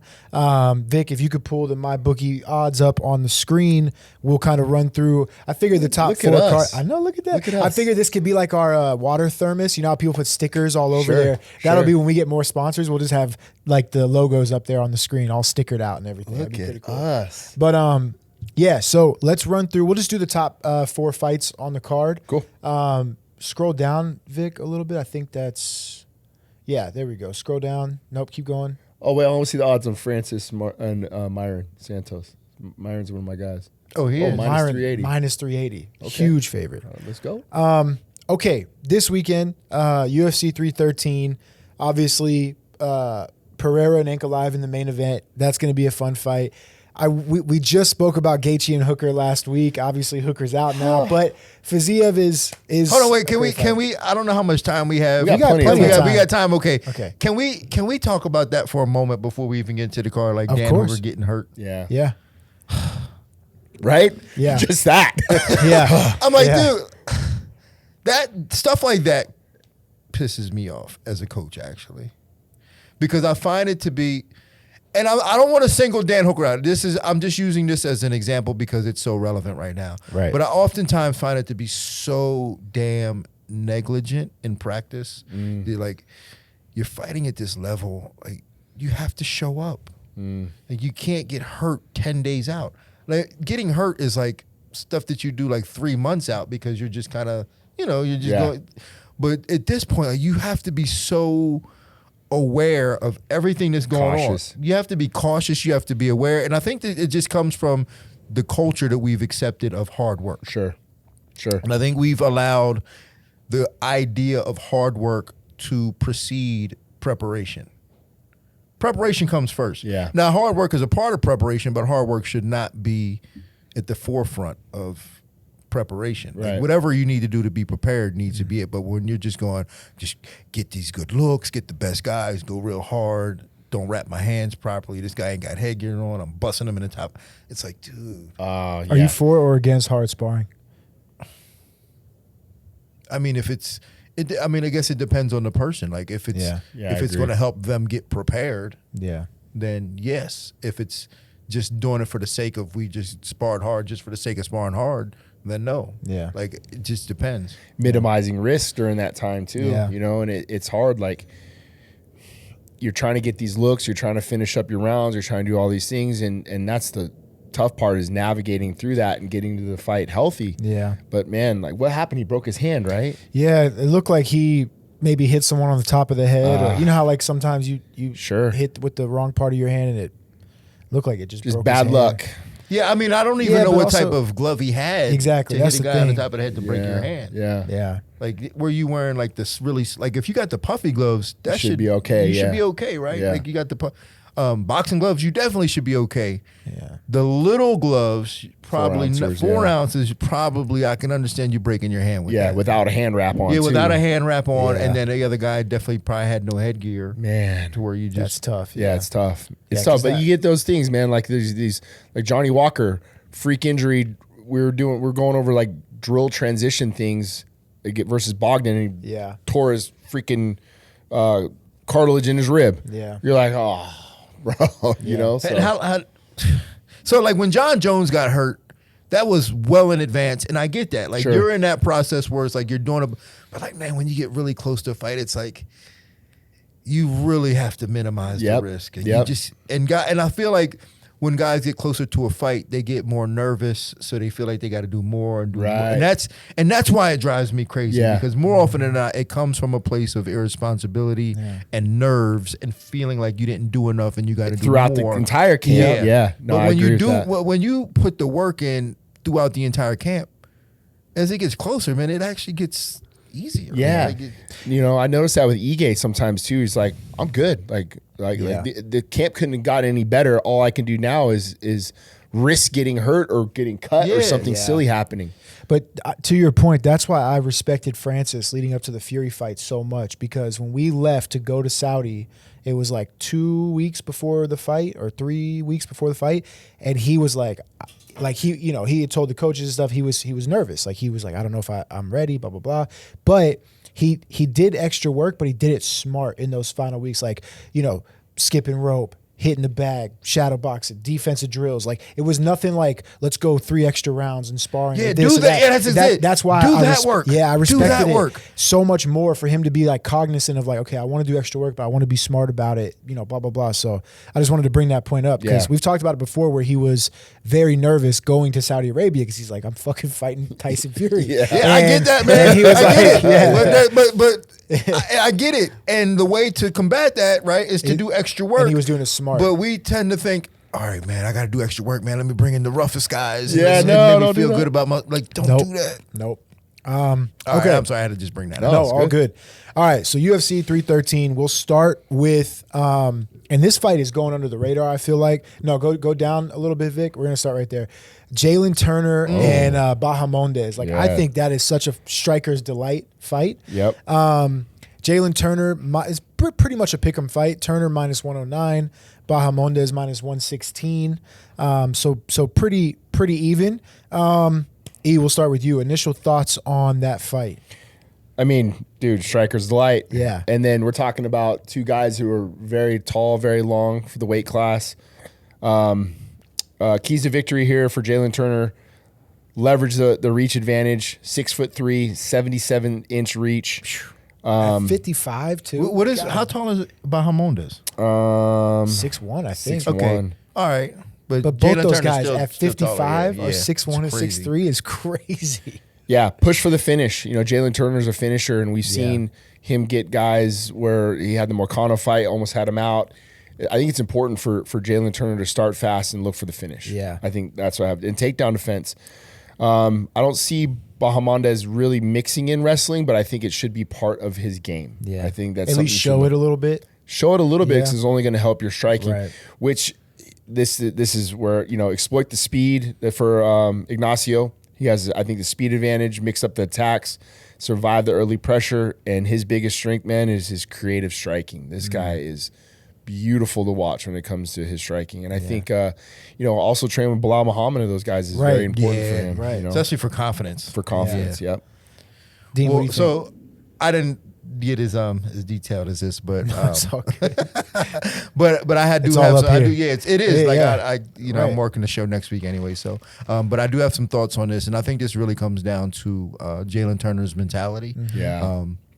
He hasn't always shown to be like present all the time in fights. Like he's so talented, he's so good, and he's gotten away with that despite not being fully like there. Sure. And his losses, I think, came from him not being fully there. Like even when he fought Moy, kind of had him out, but then was like walked away as if like lapse of judgment. Yeah, like what are you doing? Yeah. It's not over. Like that's just again not being fully there.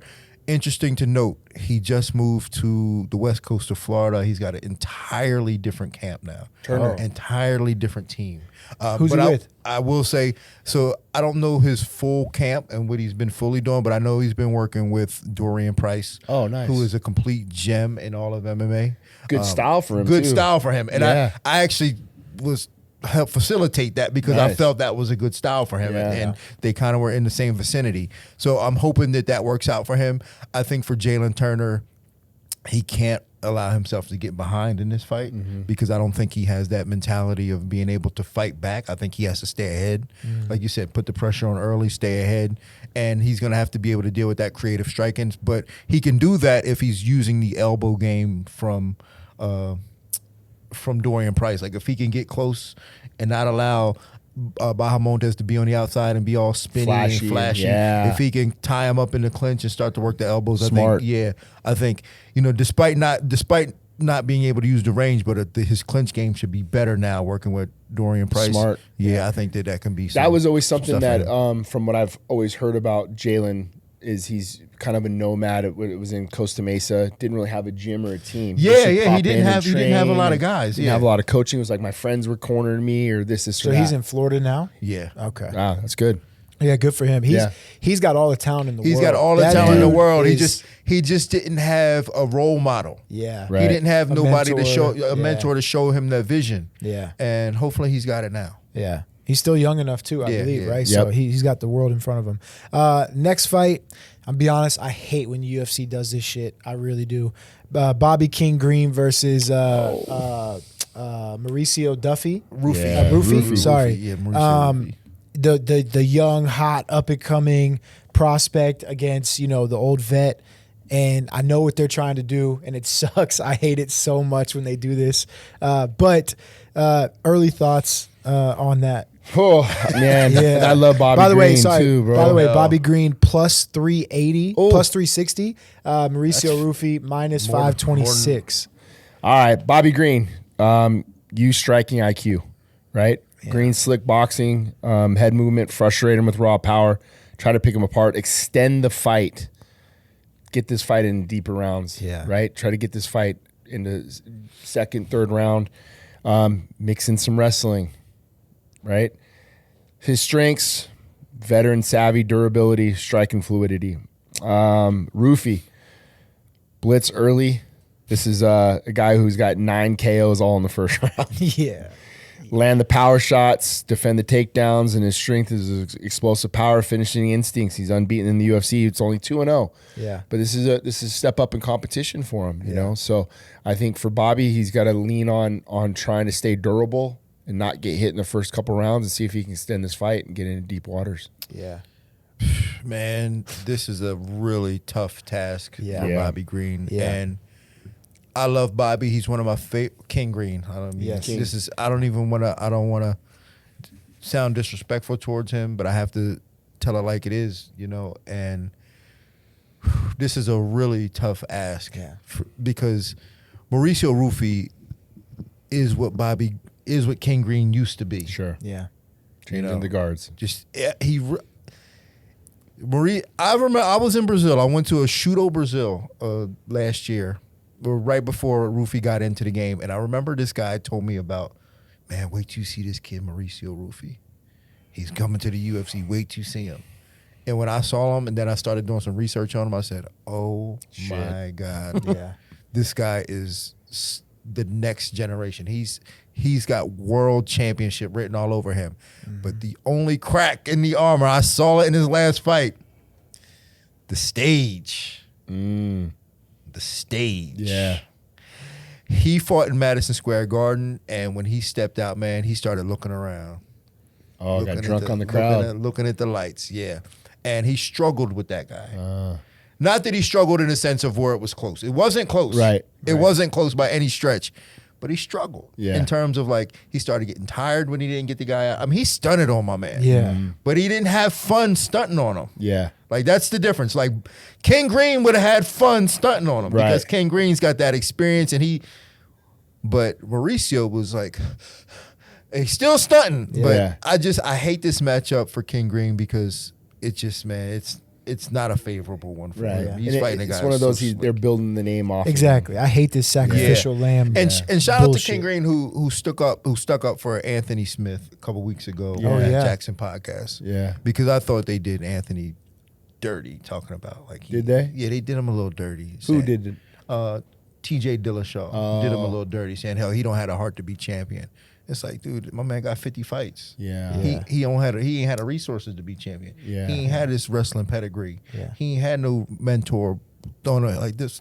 Anthony Smith cut his teeth in the Midwest scene trying to come up. Yeah. You know what I'm saying? Like, Yeah, dude had like 35 fights before he even got to UFC. yeah. Yeah. So like, Yeah. you He's know a what I'm saying? dog, bro. Yeah. Like Anthony's a he fucking yeah. dog. So like, is he good enough to be champion? No. But the question, his heart as a fighter is Hold a on, little, but little he dirty. could have been champion if he took the easy way out. Yeah, versus exactly. Yeah. Right. Like he could have. Right. Like yeah. Yeah. And to say he didn't have heart, but yeah, come on. he showed the heart of a champion Right. by not taking that easy Yeah. route. Yeah.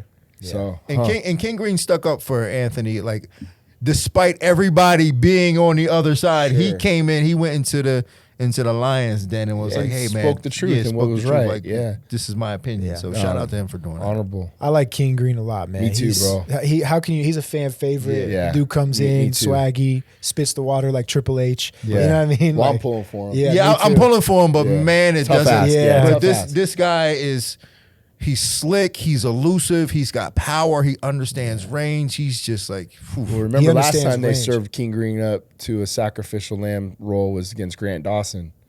Yeah. And all Yeah. that. Yes, but I mean, yes, he was a big underdog, but this feels I like know. that. It is, I know. but This I know. feels like This feels is like that Patty Pimlet, Tony Ferguson type of shit, you know, or like, Yeah, yeah. you know what I mean, or whatever any of those other ones. Sure, Like I feel it you. feels like that. But you're right. I mean, he did. He stopped Dawson. So, okay, co-main event. Obviously, we just talked about Hooker fell out of the fight. Rafael Fiziev steps in. Gaethje Fiziev rematch. Gaethje plus 112. Fiziev the favorite minus 143. Their first fight really close. A lot of people thought Fiziev maybe won the first fight. I thought Gaethje won the first fight, which he got the decision. Dean, we'll start with you on this one. What do you think? I was hoping that Moicano got this fight actually. Me too. You know? Just because Fiziev, he's coming off this knee injury, and I'm not necessarily. I think coming off of knee injuries, guys just don't tend to be the same. Yeah. And also, you're dealing with the leg kicker like Gaethje. Yeah, Ah, man. fuck. Yeah, and the fact that I know he asked for this fight. He was the one guy that really stepped up, even though like I was hoping Money Moicano got it, and all these other guys said that they would take it, but the rumor is that none of them answered the Right. call. But he's the one that did answer the call. Right. So he obviously wants this fight. He relished it at the opportunity of getting this fight. But coming off a knee injury, man, guys just don't fight the same coming off knee injuries. And one who relies on his explosiveness and his dynamic nature, I think that could hurt him. I think Gaethje does him in again, actually. Yeah. You think it goes the distance this time, or you think he stops him? Because the first fight went the distance. No, I to still think everybody's it surprise. goes the distance. I still Yeah. think it goes the distance. I just think that Gaethje's probably gonna. I think Gaethje's smart too. Yeah. Yeah. I think he's smarter. I think getting knocked out by Max Holloway last. I say a little time- bit of recency Yeah. bias too, which is probably why he's the underdog. His Sure. last performance, Sure. I mean, I think that he learned a lot from that about himself. I think he's getting better. I think he beats Fiziev again. yeah. I agree. 100% agree. And, you got a guy, Fiziev, taking this on short notice. You're fighting a guy in Justin Gaethje who beat you last time out, coming off of a knee injury. To me, everything just kind of points to Gaethje in this one. And then right on my notes, right, chop the legs right away, right? Yeah. Chop the legs. Fiziev relies on mobility. Gaethje's calf kicks could hobble him, limit his explosiveness. Capitalize on your durability. Justin Gaethje's chin and heart allow him to absorb punishment and fire back. Surviving Fiziev's early storm to set up a late stoppage. So I think this is just obviously a fan-friendly fight. Yeah. For Fiziev, I think angles and speed, exactly what we saw Max Holloway capitalized on was both stances, being in, being gone, and making him miss big to capitalize on the counters. I think it's going to be huge. But I lean with Gaethje on this one. Yeah. I think timing-wise, a guy who's been in camp, getting ready for a style in Dan Hooker, who is similar to Fiziev in a lot of ways, striking style. Yeah. So when in that Gaethje Max Holloway fight, do you think Gaethje might have underestimated him a little bit? I do. I think so too. I do. 100%. I think that's what happened. Yep. I think because the UFC didn't even want to make that fight. Yep. Like it was so apparent that it was a mismatch. That the UFC, like I remember, I think Sean Shelby was like, "Yo, man, I kind of had to talk them into it. Like they didn't, they thought it was just a mismatch, like a 45er going up to fight the big puncher." I won quite a bit of money on did Mr. you? Max Holloway. Yeah, I did. I didn't think it was that much of a mismatch. Me but either. And I didn't think he'd stop him either. Yeah. I thought he would do exactly what he did for 24 minutes and 50 seconds. Well, the only thing I'm mad about is when Max Holloway by decision. Oh yeah. I had Max by decision was one of my bets, but I had Max just to win the fight. Period. But yeah, I think a lot of people underestimated him, and Max is good, man. He's good at using range. I thought personally, and I'd love to get your guys' thoughts. I thought that was the best performance he had ever had. Like perhaps from just a pure like fighting standpoint, like. He fought beautifully in that fight. Yeah. Beautifully. His movement was great. His range was great. Picked his shots. I think opponent, yes. Yeah. Because of the opponent, it being Gaethje. But I would say like the Ortega and the Kattar fights were better. Oh yeah. The Kattar fight for sure. Yeah, the Ortega one, man, I remember being there in Toronto, and when he fucking grabbed Ortega's hands and like said, "Put your hands up when I'm throwing punches," mid-fight, bro, I got up and I walked out of the arena backstage. I said, "I can't even watch this anymore." Oh man, so I forgot about that moment. Dude. But I forgot boy. about that. But I think Gaethje underestimated him a little bit just because he was like, he's a 45er. I'm with you there. I think that the fact that when Max started putting it on him early and he was like, uh-oh. Yeah. Then I think Max just ran away with it. Yeah. Yeah. Gaethje's one and only takedown, I believe, in the UFC was against Fiziev in that first fight. Yeah, was it? So, yeah. Because I remember he got on the mic afterward. He was like, "I got my takedown, so all you guys can shut the fuck up." I love it. So, yeah, that's going to be interesting. But I like Gaethje as well in that fight, especially at an underdog price. That's money.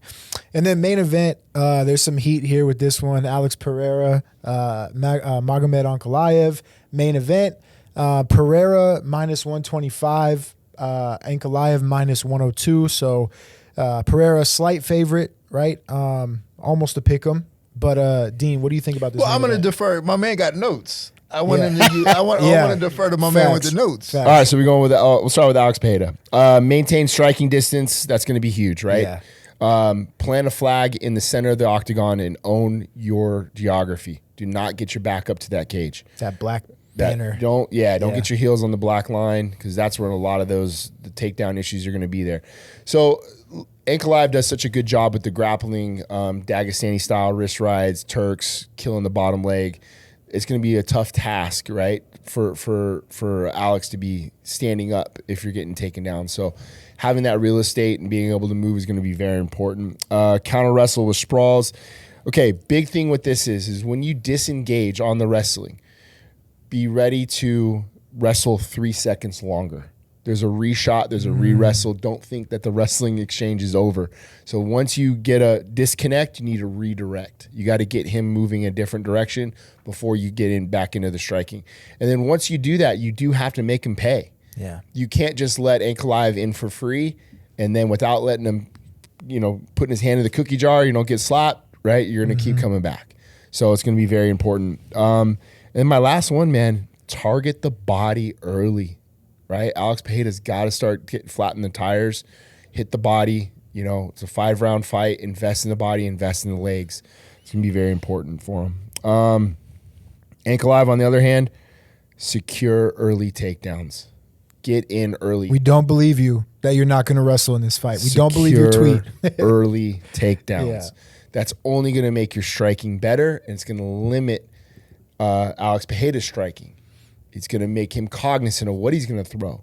So get in early, even if it's just to get a connection to make him feel like the threat of wrestling is going to be there. Got to get in early. Control the clinch, mix striking with grappling with the level changes. you know. And I think if he can get that in early, I think it will limit a lot of what Alex Pereira's shot selection is going to look like in the fight. Yeah, man, I agree with all that. I find it so hard, and this is not disrespectful towards Alex, but how is it no one has been able to figure it out? Mm-hmm. You know, it's weird to me that no one has been able to figure out how to off balance him with level changes, takedowns, movements, strikes. And Do you think people fall into the trap of the myth being bigger than the man? You know what I mean? They see him in front of him, and they're like, they kind of almost like lock up. I think 100%. You're spot on with that. Yeah. I think it's like a team that's playing Alabama, and you're fighting the mystique. Yeah. You're fighting the mystique a little bit more than the person in front of you. I couldn't. And that's agree not more. to say that he's not great. No, not But at all. No, They it's just- just not at like, all. how's it, like, how have you guys not figured this out? Like, and you allowed him to get better. Yeah. Like when Sean Strickland fought him, I remember telling Anthony Smith, we were cage side. Mm-hmm. He was working the desk, and he came down, and we watched his fight. I said, there's no way Strickland doesn't take him down. I said, and Anthony Smith looked at me and said, nope, he's that stupid. I said, he can't be that stupid. He said, no, he's that stupid. I said, no way. And then the fight happens, and he gets knocked out. He didn't even try to take down. I said, damn, Anthony, you're right. He was that stupid. How can you be that? Yeah. How is it that you go out in front of this man and just be that tuned out, not checked out, but tuned out that you can't stick to a plan that goes, all right, he stands with his hands at his chest, really tall, and I'm not going to try to juke him. Right. I'm not going to try to get him out of that position with using movement. Now, Yuri Prochazka, I think, he has the movement in order to, but just He don't have the defense. though. he don't have at the time he didn't have the defense, Sure. and I don't think that he believed enough in his wrestling to effectively incorporate that into his like this wild style of movement. And how about Jan Blachowicz just straight gassing out? Yeah, Jan Blachowicz just straight gassing out. Like, I get it, you're in Salt Lake City, Sure. but it's Salt Lake City for Alex too. Yeah. You know what I'm saying? Right. Like, how do you gas straight up? But I gas mean, out? round one was the Yeah. blueprint. Yeah. Like legit, the blueprint Yep. is you put the guy in referees or on his knees, right? And you get one boot or one hook in or ride his hips and break him down. Yeah. It was not that, like you're saying, it's like you're watching this going, there it is. The blueprint's there. It's not that difficult. Like, Yeah. I get it, man. He's a great striker, but I mean, he literally stands there like with his feet together, with his hands on his chest, and you can't do nothing to like get him to like halfway sprawl or. And you bring up a great point. Is since then, now he's only going to get better in his once that resources. snowball- Yeah, he's gotten better. Going, Yeah. He's gotten Yeah. better. So we've allowed this man 3 years to grow. and to be able to defend takedowns and to be able to work off of his back and be able to get back to his feet. Like, we've allowed this man so much time. Yeah. And if there is anybody who can do it, I do believe that Ankalaev has the skill set to do it, to be able to put it together. I just don't think he will. You really don't. You don't think he'll shoot for that takedown? No. I do think I think he will try to shoot. But I think that he may be so isolated in his ideas of doing, like, all right, I'm going to strike with him. But if that doesn't work, then I'll shoot. But by the time it doesn't work, it's too late because you too compromised, you dizzy, and your legs are beat up. Yeah, sure. Then now your shots look like shit. Well, that's to me like the big thing is the leg kicks, because you saw what Jan did to Ankalaev. I know. They kicked the shit out of his legs for what was that, a 5-round fight, right? Yep. Yeah. For 5 rounds. But he banged him up. He banged him up from the inside. Open stance. Yeah. I think Alex might do it from the outside, even though that's not a traditional kick where you hurt a guy. Yeah. I think Alex's leg kicks are probably good enough that I think he might bang his legs up from the outside. agree. Yeah. He has the footwork and movement to be able to. So out of open stance, traditionally, yes, you're just trying to get the lead hand parry into the calf kick. But what you can do is there's a if you use your cross, you can step off and create a new angle and be able to go, and we call it a shake step. So angle off to your right and basically puts you in a position to where now you have more leverage to your calf kick. Alex has the footwork and movement to be able to utilize that. So it's not necessarily just an open stance. But what it does now, it makes you overcheck. Yeah. So now when you think I'm going to go calf kick this side, like what Dean's saying, now I can get right back to the inside low kick as well and try to break down that lead leg, which is nice because you're not kicking the thigh. You're not worried about the knee tap or guys trying to catch your leg. It's a little bit more long distance and breaking in the front foot down. Yeah. Yeah, it'll be interesting. I thought Khalil put up a really good performance against Alex too. He just got a little tired, and it looked like his hands were a little sloppier. Like if you had better striking, maybe that. Oh, Khalil was plugging him though. Yeah, he was. He was hitting him. But I mean, like you know what I'm kind of saying though. Like if it was. That's why I think there's an opportunity here. Even though I don't think it's, I would never bet this, but I think there's an opportunity here for Magomed to knock him out. A big opportunity. I mean, when your hands are here, is that a kickboxing thing? He's good about his defense. He's got good eyes and stuff, but still at times he seems a bit chinny at times. Is that an underhook thing you think about? And it might be a thing for him to be able to defend shots. Sure. So, but like if you can shake him, you know, I call it the professor. You ever watch the professor? I call it the professor. Like if you can shake him and get a good punch off, man, like that's we've seen him get hit. I mean, we've seen him get hit. Put him out, and we've seen him like get rocked at times. Yeah. Like he gets rocked. He can get rocked. I think that there's an opportunity for Magomed to do that. I just won't put money on it. Right. Do you think Ankalaev's got to get him out of there? To like if this fight goes to decision. I think Ankalaev could win a decision. I think he can win a decision. Especially if he just rides him out. If he wins a decision, it's gonna be boring as hell. Yeah. Boring as hell. Yeah. And then UFC's gonna be pissed. They're gonna be pissed, man. And I already said it, man. I said, if there is a chance to get Dakota Tcheva to the UFC, let's trade Ankalaev. Let's trade Ankalaev for Dakota Tcheva. Let's get her from the PFL. Yeah. Because we don't need him. You know what I'm saying? We don't really need him. He's going to be a boring champion. We don't really need him. Oh, man. That's hilarious. She's fucking good, too. She's fucking She's good, really dude. good. I'd rather have her. Yeah. Let's get her. That's hilarious. Yeah, that's going to be an interesting fight. I'm really excited to see the co-main and the main event. And honestly, you know, if Alex wins, like, what do you do? Like, what do you do? Because he's cleaned out the division at that. I mean, I guess, I don't know. Who does he fight? I think Olberg is a guy that's on the rise. If he can get Jan Blachowicz out of there, I think he's also way too big of a favorite. Olberg is? Minus 280 against Jan Blachowicz. Yeah. I think there's still some matchups at 205 you can make. You think so? I do. And I think that there is some intrigue in Dricus moving up. Dricus is a big fucking 85er, dude. Yeah. So now there's a little steam there too. And I like, you know, Dricus was trying to plug that a little bit when we were in Sydney. Australia, Oh, was he really? Mm-hmm. Yeah. Yeah. But if the UFC are serious about not letting guys go up without vacating your belt, there's no I think Ilia's crazy for doing that. Right. Yeah, I want to get your thoughts on that. That's great. Like you're really willing to give up your belt and pay-per-view points? Sure. Yeah, that's huge, right? Like, that side that of it. to me is like, are you that rich? Right. Yeah. Like most people, like they fighting because they getting pay-per-view points. Like that's part of that's the big part of being a champion. Is like, and if you're willing to give that up, that's crazy to me. Yeah. I can't imagine Dricus being willing to give that up too. Yeah. Unless there's some incentive behind it, right?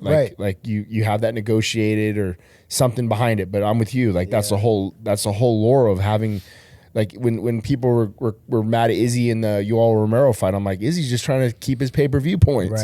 Right. Just moving on to the next, get my money. Well, and that's get what I the don't fuck understand out. about, you know, guys like Ankalaev. Like, I'm not going to wrestle. I'm going to stand. Like, bro, you have a path to victory, to become champion, to get more money, pay-per-view point. Yep. Take your fucking path to victory. Like who cares, bro? That's what I'm saying. That's why that's why I just, to me, it just seems like such an easy path for him to win this fight. Yes. I agree. It seems like it should be. Should be, right?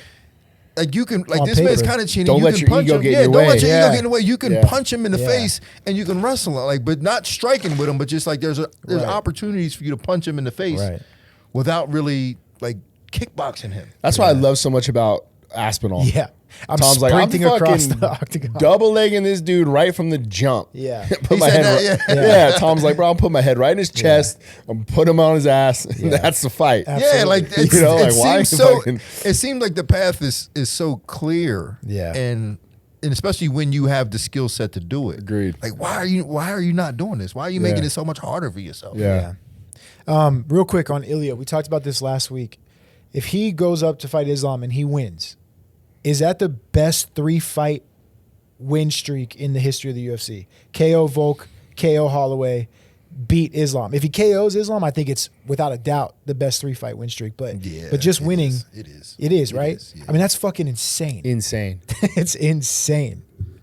But only somebody like him can do that. I know. Right. I know. Well, he's got two of the 3 Infinity Stones at this point. Right. So Yeah, you gotta yeah, just no shit, you right? gotta just knock, Only some finish it. And I think it's crazy, to be honest with you. Like I can't imagine having that type of confidence in yourself Unreal. to do that.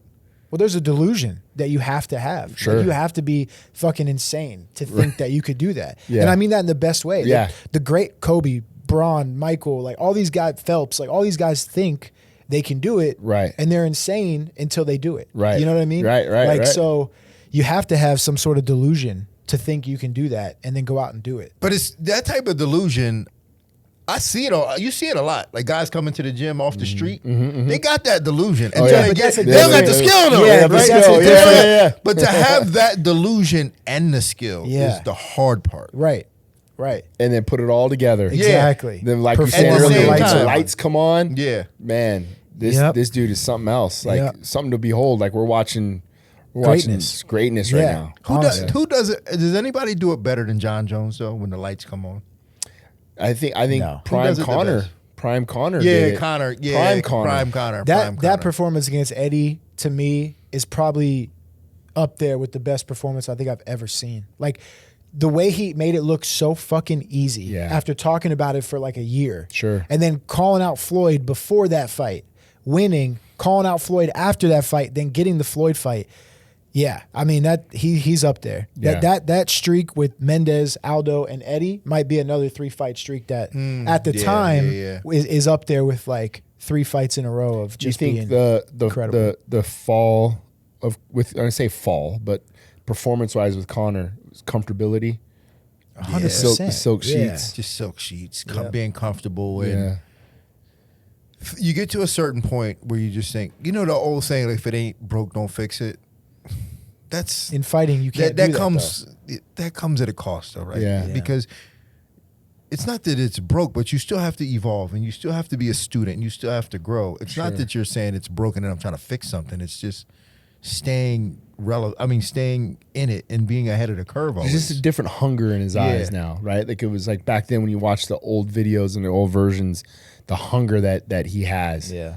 it's just different now, right? Yeah. Yeah, and so I did the post show for Tough 32 when he was the coach with Chandler, and watching him on that show, he was a brilliant martial artist. He still is. Like he understands the game. He studies martial arts and combat and psychology of fighting, but it's just mixed in with this insane desire to be the man, and I think that gets in the way. And for attention, he starves for attention. Yeah. And because he can't get it fighting, he's getting it in all these other ways. Yeah. And it's getting it, and it really got in the way of him being a brilliant martial artist. Yeah, Yeah. it's too bad. I say this about Connor too in a lot of ways, where like we owe him a debt of gratitude because he's the guy on the block that sold his house for $1 million over market value. Like he made the rest of the block more Yeah. money. Yeah, right? Like yeah, he helped yeah, us yeah, out yeah, in yeah. so many ways. But I get what you're saying. But he won't let us forget it. You know what I'm saying? Yeah. He won't let us forget it. Like, shut up about it. I get it. We know. Yeah. But you don't got to throw it in our face. Yeah. That's so true though, man. I remember when he was, because that's when I was at UFC, was during his like rise, right? And I remember being like, no one will ever be as big as Ronda was at that time, because she was like massive, dude. Like, Yeah. massive. And at one point, I think it might have been after the Aldo fight or whatever, I was like, yeah, he's bigger than Ronda. He's bigger than Ronda was. Crazy. He what he did for the sport is a lot. But you're right. He'll never let you fucking forget it. You know what I mean?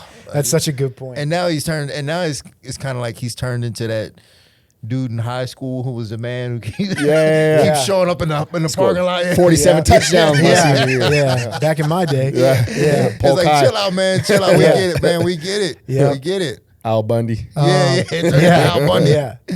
All right. Well, we'll get you out of here on this. We're kind of testing out this new segment that we want all our guests to answer, right? And it's, what is your flaming hot take? And it could be anything. It could be in fighting, pop culture, movies. For example, mine is, I don't think Will Ferrell's funny, like, at all. Like, I don't think he's fucking funny at all. I don't like his movies. I know I'm in the minority. I know he's a brilliant actor. Everybody loves him. I don't find him funny at all. That's my flaming hot take. So I need you to give us one flaming hot take on anything: food, movies, music, fighting, anything. I get you on this. Yeah? The Will Ferrell thing, I've always thought he was a bit overrated. Yeah, too. man, so much. I know I'm in the minority. He likes him. Vic likes him. Everybody likes him. Yeah, I don't think he's like corny. I think there are some things that he does is funny. See, but I always thought he was a bit overrated. I think it's all corny, except the one with John C. where they're brothers. Yes, I thought that movie was fucking funny. pretty funny. Talladega That was funny, Nights yeah. and Anchorman, all that shit was never funny to me. But I didn't think that was funny either. Like Elf, I thought Elf was corny. Yes. a bit corny. I thought Oh. Elf was a bit corny. Yeah. But SNL, I thought he was corny in too. I didn't think he was that funny. All right, let me think of a hot take. What's yours? I don't even think we said we. You guys put me on the spot. I know, you got to think about it. So should it be? Mine is more positive. My hot take is positive. Oh, Let's that's see it. lame. Yeah. I like this though. All right, what is Hold it? on. So, I'm a big fan, and I absolutely love Billie Eilish. Okay. Okay. Yeah. So, All I mean, right. that's my hot take. I think she's wonderful. I think she's great, and I'm in love with her. What's your favorite song? She's got a song called I can't even remember the name of the song. Sing it. No, I'm not going to sing the song. But I had a dance video up with my son. It was my Instagram is down now, but it's like we're dancing to one of these Billie Eilish songs. But yeah, You got to send us the videos. Yeah, so we can I'll put it in send you the the edit. video. Yeah. I'll put the video in the edit. I'll send it to you. But yeah.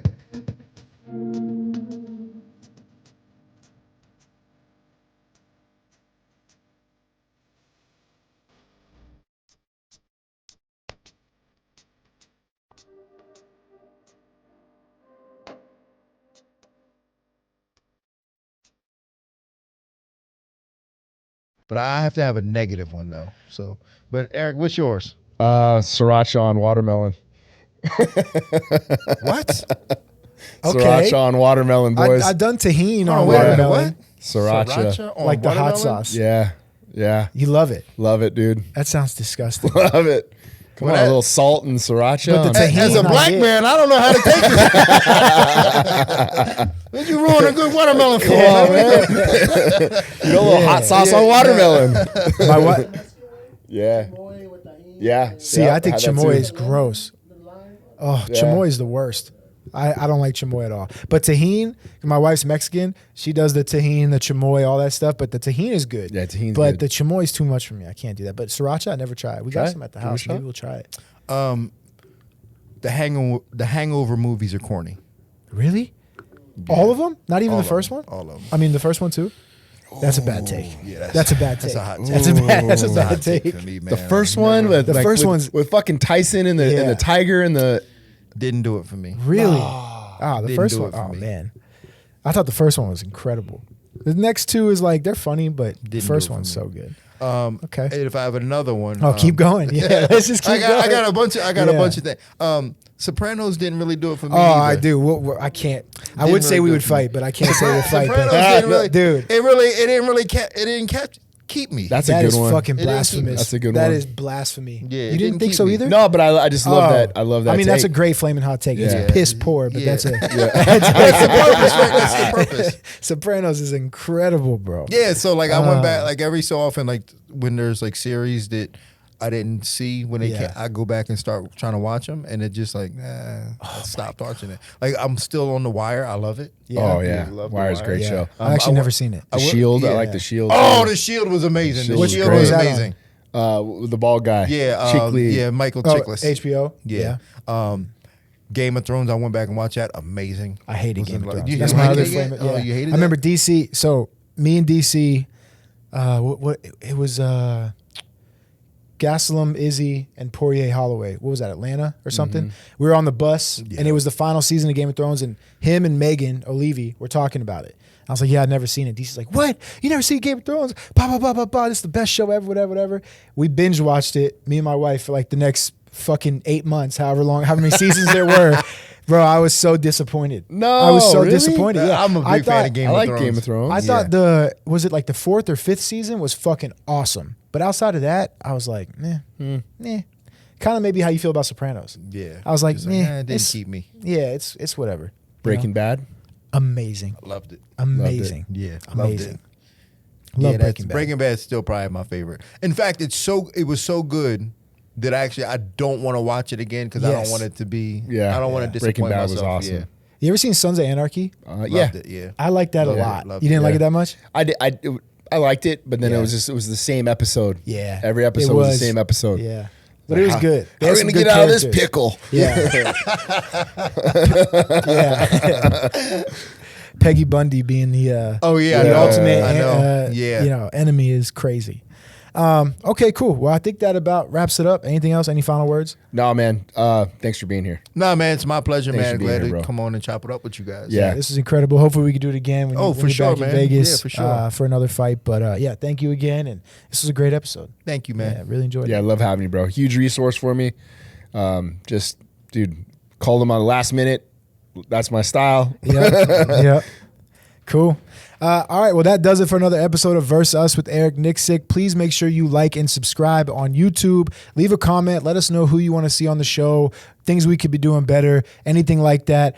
Big special thank you to MyBookie.AG for sponsoring this episode.